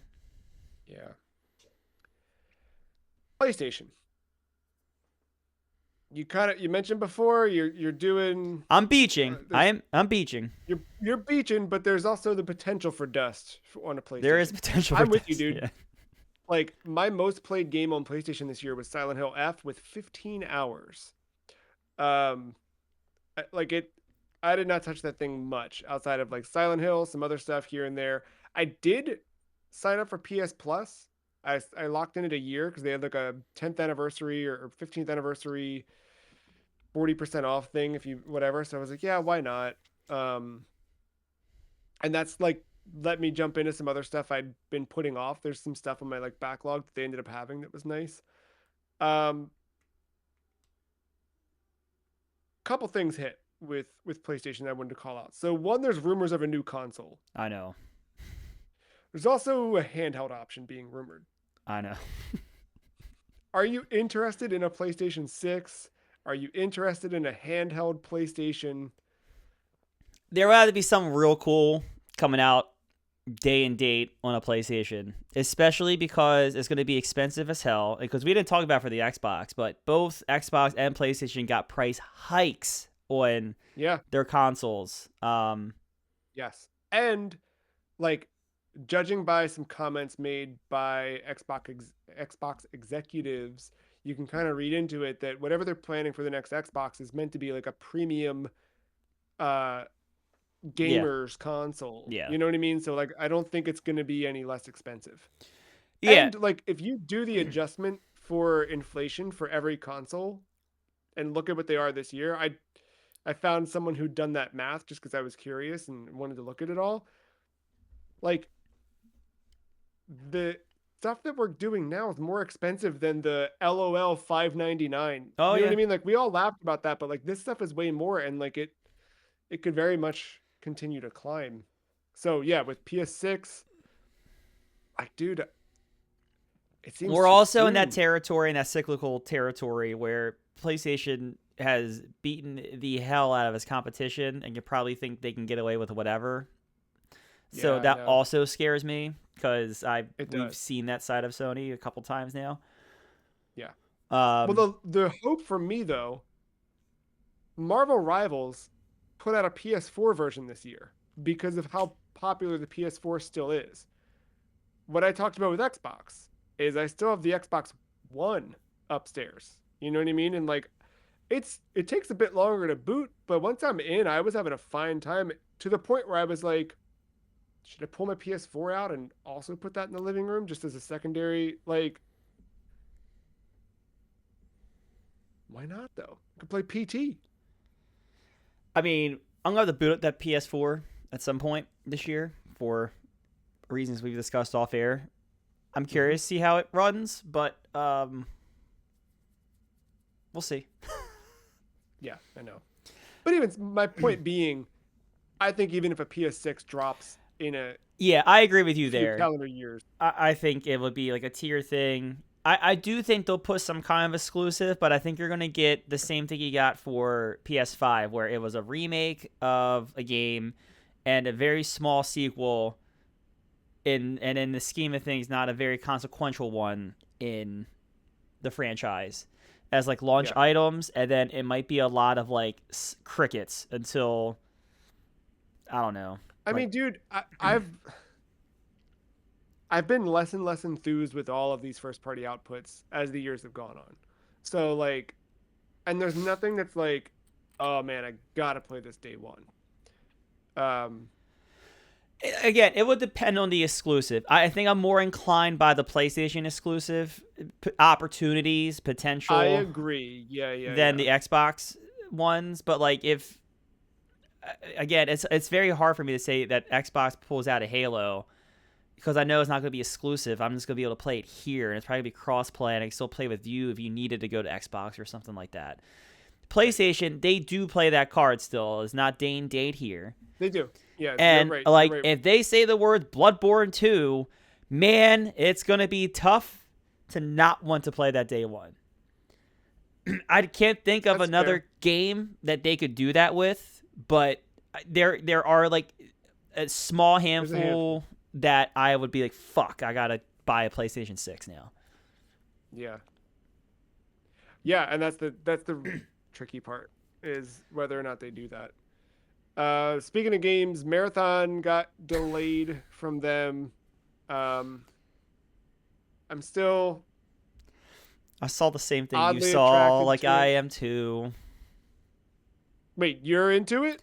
Yeah, I like I was soured, but I don't know. I do want this game to kind of work in some weird devil's advocate way.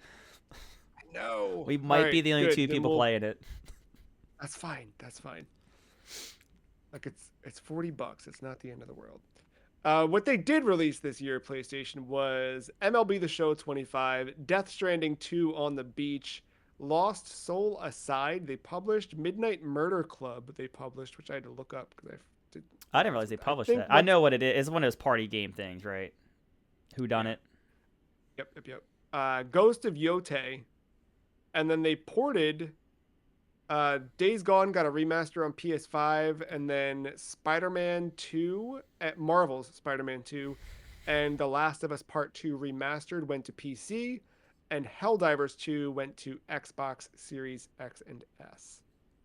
So, a couple of hits are around here, but even still, to me, that sounds like Death Stranding 2 and Ghost of Yote. No offense, MLB The Show 25. It goes everywhere now, but yeah.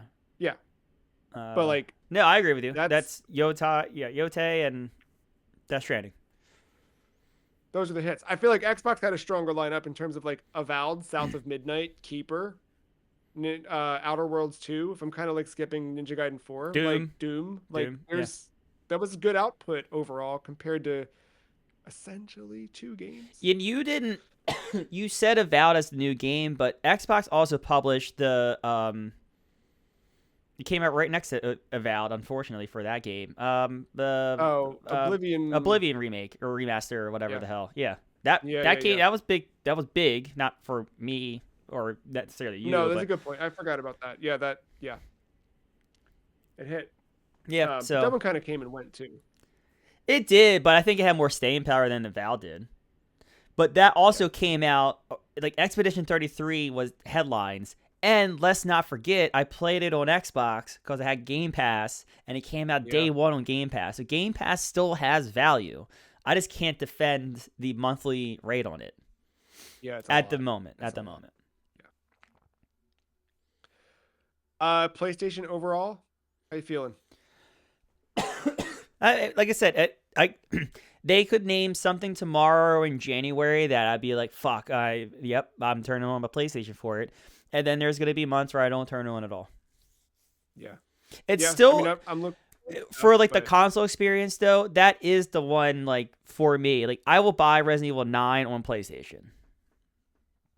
So I still have the weird network issue on PS5 that drives me nuts, where like I log on and it tells me I have no friends, which like I know, but also like I have some on PlayStation, but like it just tells me I haven't added any friends yet. Get started, and then it's like, hey, there's a sale, and I click on that, and it's like can't load content. Hate all of that. I can't stand it. So I that's don't what kind of understand. like kept me on Xbox as like my primary. But now that I'm not sticking with Game Pass and I have Plus, I'm shifting back towards PS5. It's trade-offs. But either way, I don't love either of them that much. But yeah, I'm PS5 more primary. And PS5 is getting everything, which I always like heard people say that as the argument as Xbox started to do this, that like whatever. And I always thought to myself like, shut up, grow up, who cares? But now that I'm there too, I'm like, shut up, grow up, who cares? Nintendo, our final of the four. They announced and launched the Switch 2. We got on Switch 2 GameCube games and a handful of first party stuff. How are you feeling about Switch 2 overall? I Mouse s- controls, I console? haven't really used the mouse controls. Funny enough. Nah, me neither. I played Drag X Drive for 30 minutes. That was something. That's it, yeah. Um, I yeah. what a disappointment that was. I had to Yeah, stick with it for the meme. It was something I was doing at work. There was reasons I ended I up know. buying it. But um, no, I like the first party stuff. Like, is not as dry as I make it out to be. I just didn't like. I didn't play Donkey Kong. Like Metroid came out. Mario Kart obviously came out. There was some other stuff between then. Forget. Oh, Kirby Air Ride came out. Yeah. Like there's I've got the stuff. full list if you want it now. Yes, give it. You want the Switch 2 or the whole all of Nintendo's 2025? I was gonna say Switch too, but you just do it all at the same time. I mean, in terms of their 2025, they started off so they had Donkey Kong Country Returns HD, followed by Xenoblade Chronicles X Definitive Edition. Then we got Mario Kart World, Nintendo Switch 2 Welcome Tour.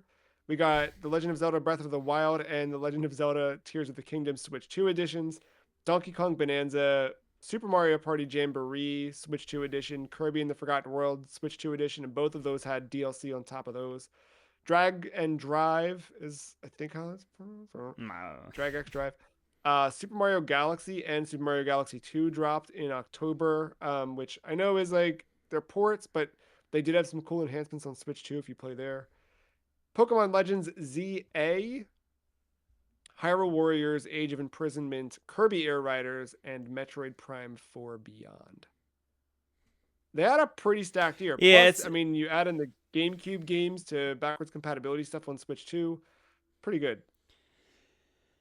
yeah. It's like it's funny. I make the joke like it's just I'm not playing some of the stuff that is out there, which I mean I think that's gonna happen. But Yeah. yeah, like I joke like I spent more time in classic Final Fantasy games than I have in Nintendo first party on their own console.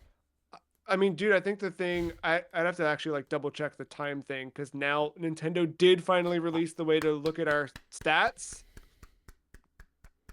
I'd have to check, but I think like my most played game on Switch. Well, sorry, Xenoblade Chronicles X definitely is the Sure, one. yeah. But next to that, I think I played a lot of Pikmin 4 on Switch 2 because it Mm. finally loads fast. And I like Switch 2 for me, there's a lot of Switch 1 games I went back to that used to like crawl that I'm having a much better time with on Switch 2. Um, I like it. I think the hardware's solid. I think we disagreed on this earlier. I think it's too big and I hate holding it. I think you liked it. I don't mind it. It's fine. It's crazy. I'd much rather hold the Switch Lite, and I do. I've been like prioritizing that as my handheld option and docking, keeping that thing docked. I'm ready for a Switch 2 Lite. But I like the display. It looks good. It's been I fun. love the Joy Cons. The Um, Joy Cons, the it's a huge magnets upgrade. are Yep, they feel crisp. so much better. Um, Not that I'm I like went popping back them to out all the Switch time, but Sports. No, but whenever I have to, it works. I went back to Switch Sports and I haven't noticed any weird disconnect or anything like that while that's good. playing, so that's cool. Yeah. Uh I out of the four, who do you feel best about? I think Nintendo is where I'm at. Like I Nintendo. oddly found myself buying third-party games on, like, I bought Tony Hawk on Nintendo this year. Yeah, I'm not there. Like I know Rec Room's coming to Switch. I can't. I Yeah, don't I know. don't That think I could do mental that. threshold is not there. But like I said it at the conclusion of the Game Awards. I was like, well, fuck, I can't play that DLC. I guess I gotta buy it on PlayStation. And I paused. I was like, I'll wait to see if they do a Nintendo port at some point. I'll replay it Yeah, there. And I yeah, think that's like what this is turning into. Is like this. I don't want to call it this port machine, but like if multiple things are coming to it at the same time, and there's like the flexibility, and it doesn't seem like my battery would die an hour and a half playing on it, like yeah. I might go there. I might. Because I was this close to a Steam Deck I know. until the Switch 2 came out, and now that the Switch 2 came out, it it held me off on doing that. And I think like because now I'm playing UFO 50 on it. I'm playing some of the stuff that like Also, it's yeah, like real nice now that I got that store app, not just for the activity, but like I can just wish scroll through the listing. store on my phone, like at work or something stupid when Yeah, I think about it weekly, and like see stuff on sale, like not buy it, but maybe it's like wish it listed for the next time it's on sale yeah. or something stupid, Well, and now like they've made the updates to the store where you can filter by stuff that's on sale yeah, on your like wish it, list. yeah, Great. it's. I mean, the eShop's still trash, and evidenced by what I just went through about an hour and a half ago, but. Yeah. Um, no, like I just I don't know. I'm digging the ecosystem a little bit more than I ever have. Yeah. I'm happy. I'm happiest with Nintendo.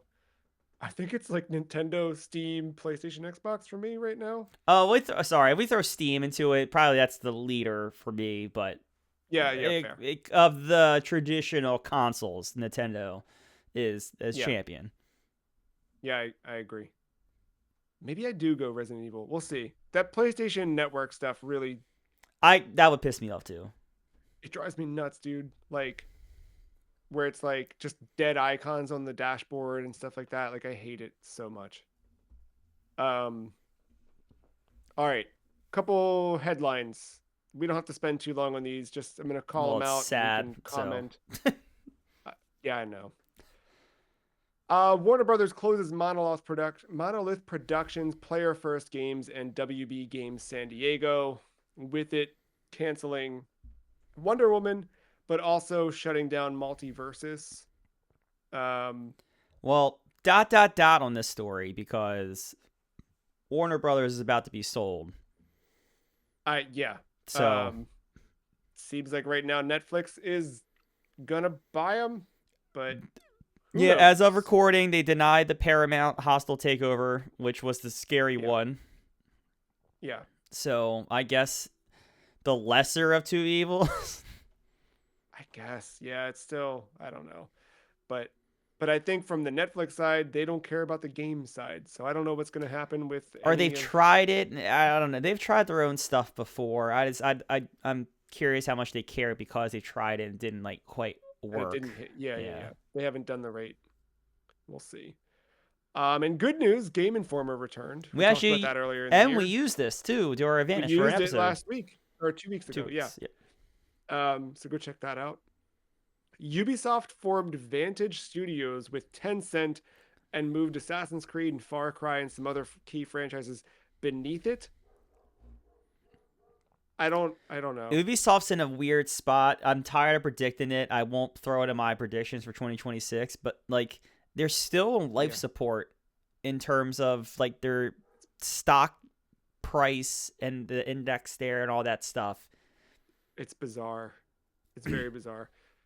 Acclaim came back. Apparently, they did like an Acclaim direct, announced some stuff. I'm for it. Acclaim's cool. I'm going chronologically here. Next up, Grand Theft Auto 6 is delayed to May 26th, 2026. Next up, Nintendo Switch 2 is announced and released. Pac-Man turned 45. We streamed some Pac-Man. Go check that out if you want to watch us race. Microsoft does a 4% reduction in staff, aka they fired a bunch of people. They also closed the initiative and canceled Perfect Dark in the process. And then to make up for all the money they just saved by cutting overhead, they increase prices on Game Pass. The thing that's crazy to me with Game Pass price increase, so they split it out into 3 tiers, which is not unlike PlayStation Plus. They now have Game Pass Essential, Premium, and Ultimate. $9.99, $14.99, and $29.99. The thing that's weird here is that $29.99, I don't know how good your math is, but that equates to $359.88 per year. PlayStation Plus, their highest tier, is $159.99 annually, $200 less. And that is when you're buying it with a discount, not paying the monthly rate, because PlayStation offers that. Xbox only allows you to pay month to month. You cannot buy a year in advance and save money. So, good luck. Dude, I I don't don't know. know. I don't know. It Like, sucks. It's I bad. think, was it Kyle Bossman video that was like, why did you jump it so much? Why didn't you just do the Netflix thing and just nickel and dime everyone and slowly get them there without them realizing it? Because Yeah, I and probably would still be there at $25 or 22 or wherever the fuck I would. yeah, if you would have jumped, people would have stayed, but it 50% increase from $19.99 a month to $29.99 a month. And let's not forget that after that announcement, the cancellation site crashed. Yes, the cancellation site crashed. And the justification for raising the price is that you get Fortnite something. Yeah, or like some kind of classic arcade thing. Like no, it was not worth the trash. $7 increase or whatever it was. Yeah. Speaking of not worth the increase, EA sold itself, and There is a prediction I made at the top of 2025 that is going to be the most embarrassing thing I think I've ever said on a podcast when we go back and review these predictions. I looked at them not too long ago, but I don't remember. It says something about next week. Stay tuned. but I said something about a golden age. Oh boy. Oh, interesting. That'll be fun. That'll be a good one. Could not have been more wrong on that one. Well, don't worry. You weren't the only one with egg in the face this year. Grand Theft Auto 6 delayed to November 19th, 2026. Yes, 2 delays in 1 year. We're not done and then yet. last thing, closing out the year, Doug Bowser is retiring I from forgot about Nintendo, this with one. Devin Pritchard succeeding as president of NOA. There's your headlines. Some of them. There's been a lot more. Yeah. I guess in terms of like news or whatever, it could be a game, it could be a thing. What's your favorite thing in gaming from 2025? What's been something this year that stood out to you, whether it's a trend, something you've shifted towards, your habits? Like, when you think about video games in 2025, what is good? I think like the Switch 2 and it just like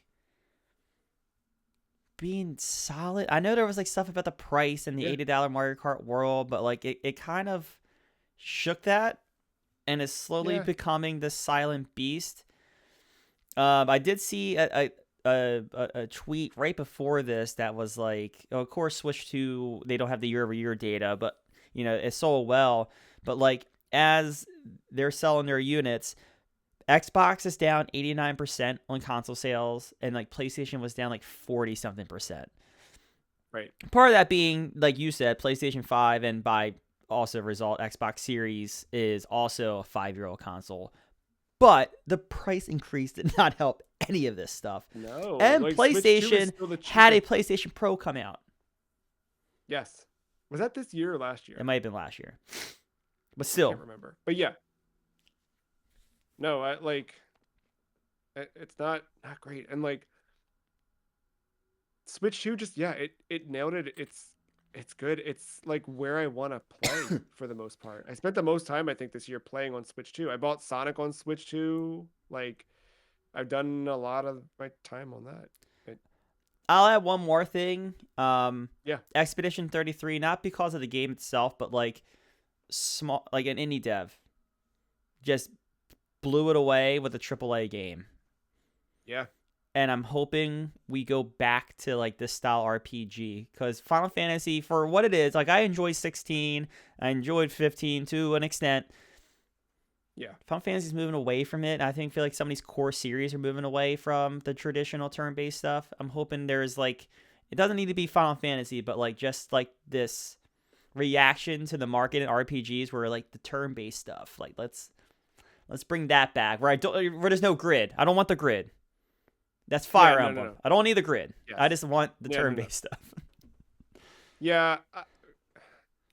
In closing this episode, I'll elaborate more, but like, I am really interested to see what continue, like what are games in the next 5 years, because everything's become so risk averse that everything's too safe and too boring, that stuff like this comes in and shakes things up, and it's like, well, hold on a second, or do we all need to shift? Do we need to, I think Silk Song coming out, launching at $20 and selling 7 million copies. Yeah, I know. Breaking Like, storefronts. yeah, right. Like that's gotta tell you something, but it doesn't. I think my favorite thing that stood out in gaming this year is the rise of independent media in gaming. I think it sucks. Like a lot of this happened because there's big mainstay outlets that have either fired their staff or they've resorted to just filling their front page with stuff that I don't care about. But in the wake of all of that, there's all these things popping up that I've now like made it into my RSS feed, and there's sites that I check every day, and it rules. Separate from magazines, which I called out 2 weeks ago, but I will remind you that Game Informer, Nintendo Force, Profound Waste of Time are all excellent and worth your time and money. But websites specifically, thisweekinvideogames.com is just that. No ads, no stuff that's like meant to drive clicks or whatever. It's just clean, straightforward in design, content, headlines. It's simple. I like the way they put everything together. I really, really like that website.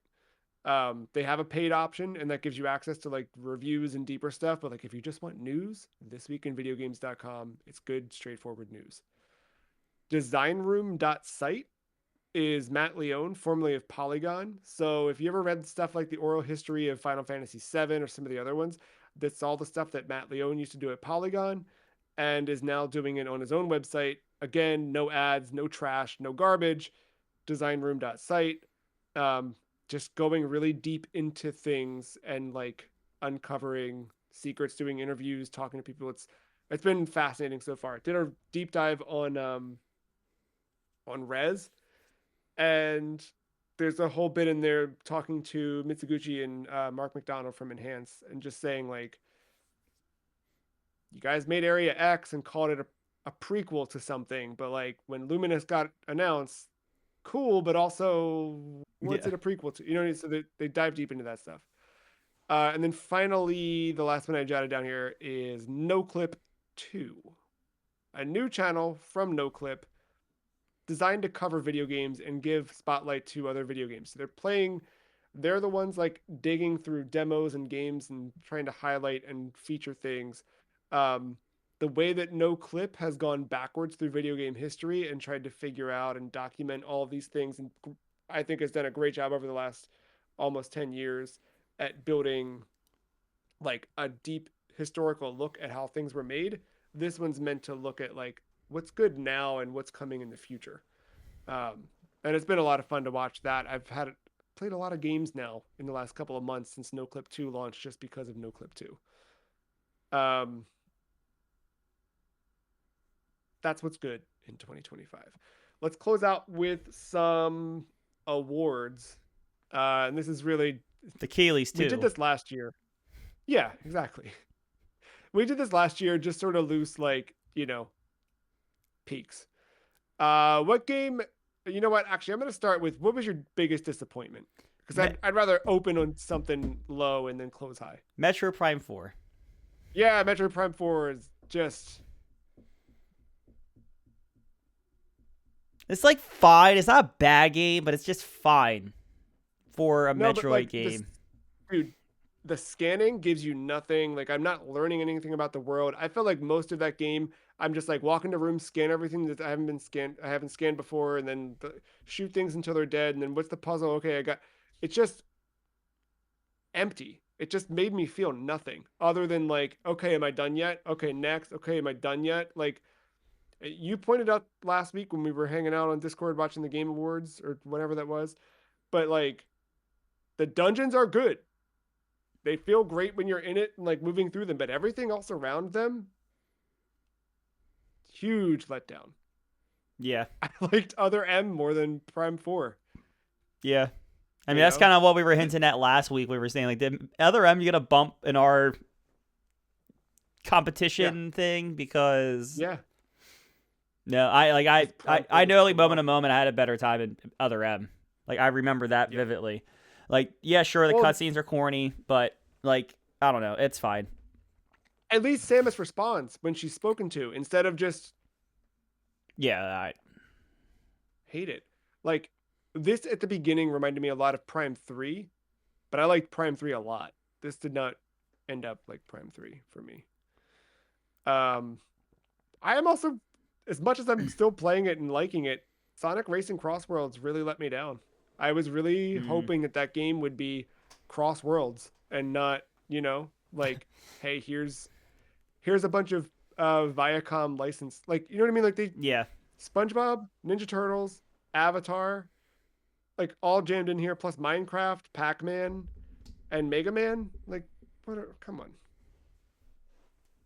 there's so many we can do. Hey, that's We right. can do Mega Man's better. coming back. That's true. All right, which game made you feel joy? What were you like just thrilled to be playing? Any I would say probably any of the Theater Rhythm games, but early, especially early in the year in January on the 3DS when I was playing Curtain Call.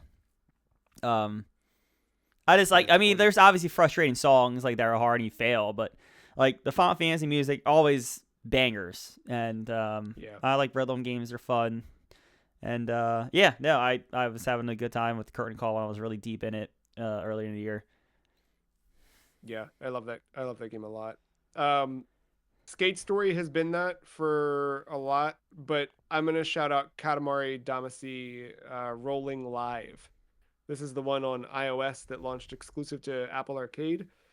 Um, it's a good Katamari game. I've not played Once Upon a Katamari yet, but it was fun playing this, and it may or may not have inspired something for next year. So stay tuned. What was the most surprising game you played this year?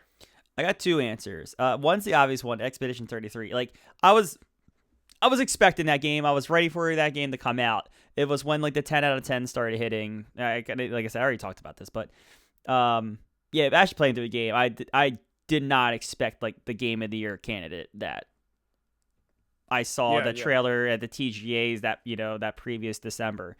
Um, and then the second game, The Evil Within 2. I'm gonna beat that drum of this game's underrated. At least try it, and if you don't like it, that's fine. But like, don't let the first one deter you. This is like a completely different game. yeah. That's a you did really like put that one back on my radar more than it ever had been. So I think in a similar fashion, Xenoblade Chronicles X would be the one for me. Like I am shocked that I'm loving it as much as I am because it's so long and it's like it's a lot to it, but I really like it. And I think not unlike The Evil Within, if you've played the other ones and you like maybe didn't like the combat's still similar to the other Xenoblade stuff. So if you played those and didn't love it, eh. But this time you get a mech and that mech can fly. I haven't even unlocked flying yet. I'm like 3 chapters out from that apparently, but eventually I'll have it, and but it's cool. Like there's a lot to that game. Yeah, I could talk for days about Xenoblade Chronicles X. What's your favorite score or soundtrack in a game? I'm go with 8, and that is Final Fantasy 8. Oh, that's good. Um, that boss score is a banger. Yeah, that's the one you That sent was that the to one me I one day, right? posted. Like that was the one. Like every time I Yeah, heard it, I yeah, was like, "Please keep playing this." When yeah. is the That next rules. mini boss? Because I'm Yeah, ready for more. Yeah, that's a good soundtrack. On top of everything I else that I looped. talked about earlier. Yeah, no, I looped that song doing laundry one night, and it's a good time. Skate Story rules. I think that one's great. You can listen to that. It's all in streaming or whatever. You can. check it out even independent. I think it fits like it's good like I gotta get stuff done music. If you just need to get stuff done and you want like a good, I think that works for that.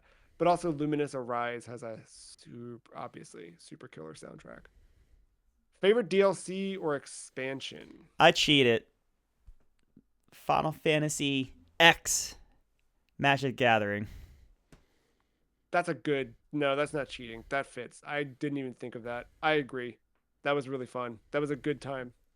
I wrote Astrobot because any of the stuff that hit for Mm, Astrobot this year has been great, and that's probably the only big DLC I played. I don't think I played Um, much DLC to be honest. Speaking of which, what's your favorite ongoing game? Because I struggled to write down an answer for this because Usually, I realized I was gonna say I don't have usually one. I say Rocket League, but I think it's officially switching the rematch. I like that. I'm glad you found something though. But like Um, for me, the last few years, I think it's would have been Halo, and we fell off of it. yeah, and that's not even to say like I'm I buying the season passes or like going into the store and impressed with like the seasonal stores or whatever. But no, I yeah, just but think it's a still, good game that I keep coming back to. yeah. I looked at my records to see like what games did I play. I played Halo Infinite twice this year, and I played Marvel Rivals 3 times. Like I think you and I tried it that one time. Did we ever play it a second time? I don't know. I know I played it a few times with different people and by Yeah. myself at times. So I only had it written down 3 times, but I those are the only two that would even qualify. I mean, I guess Sonic Racing kind of qualifies, but Yeah, yeah. Were there any games you did not get to or you didn't get to play enough of? I already talked about it at length, but Death Stranding 2. That's the Yeah.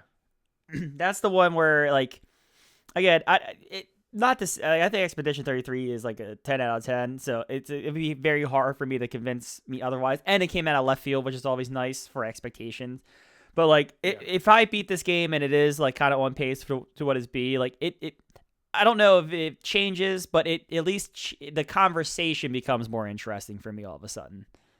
Yeah. Expedition 33 for me was like from the time I played it up until the Keeleys was like my game of the year, and from Yeah. what I played at least. Um, Yeah. so far this has been like maybe I should have Yeah. gotten to this sooner. I like when that hits though. I like when you can have that. I peeked back at my notes from the 50% podcast. I at that point had written down the 100 line Last Defense Academy, which is that new one from the I Danganronpa. Yes, It yeah, was yeah. Danganronpa and the Zero Escape guys came together.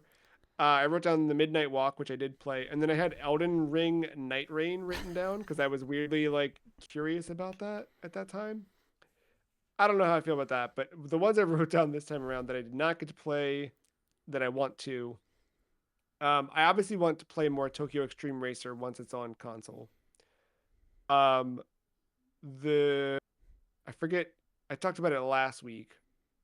Sectori, the new one from the dude at Housemark that's like a Geometry Wars. Demon School, I didn't pick up. It just came out like I know they Yeah. delayed it to get out of the way of Silk Song, but then like it was still in the middle of me playing other stuff, so I pressed pause on that for the moment.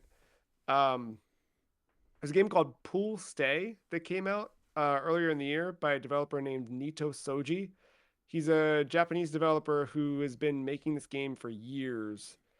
Um, he, sorry, I know we're long this, but this is Oh, you're fine. I'll keep it brief. He is in Japanese. The word's called hikikomori. It basically means like someone who doesn't leave the house. They're a recluse, but it's like a very like specific cultural thing. So he made a game about being a hikikomori and having to go out into the world and do stuff. But it's like wild and crazy.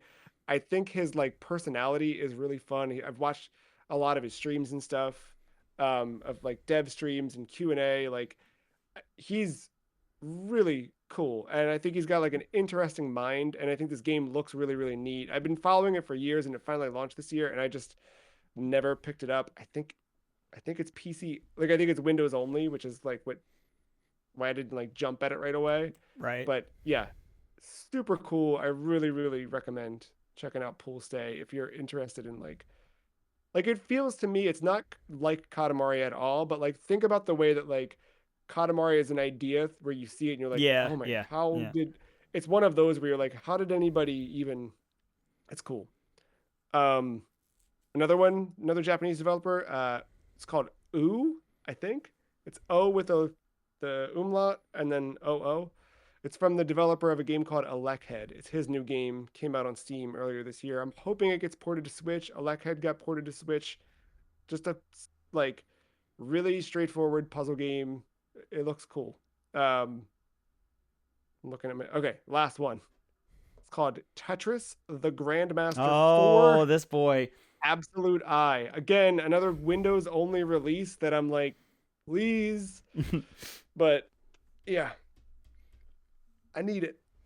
I need the Grandmaster 4 Absolute Eye. And I shall have it eventually.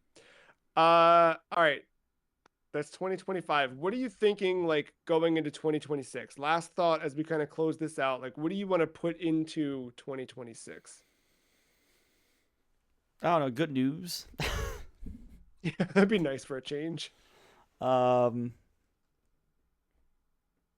Yeah, I don't know. I really don't know. I don't know because I've just been kind of in my lane of just playing what I want to play when I want to play it.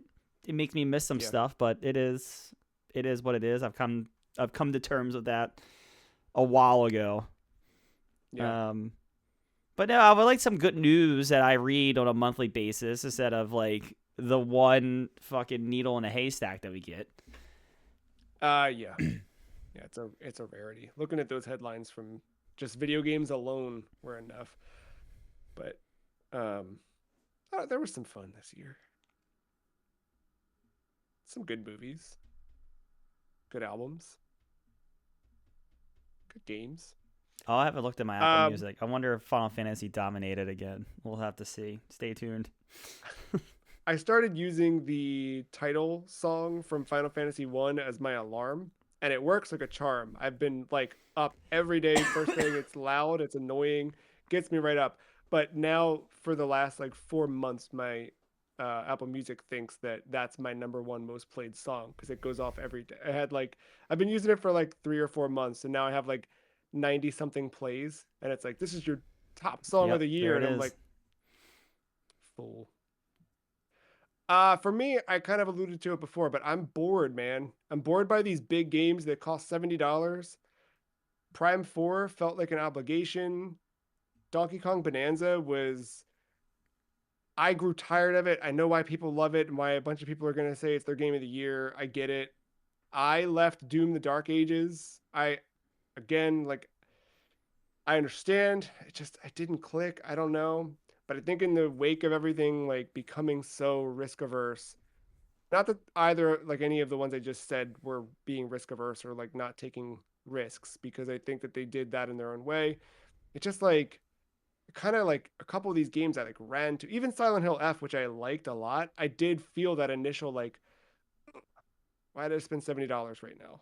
You know what I mean? Like it's just like, did I really need to do that? And I feel like in the last quarter of this year, and probably not too like it's not a stretch to say that the launch of No Clip 2 focusing on some Yeah, weirder yeah. games like did not impact this, but like I think just in the wake of that and like UFO 50 dropping on Switch and like some things like that, it's made me like think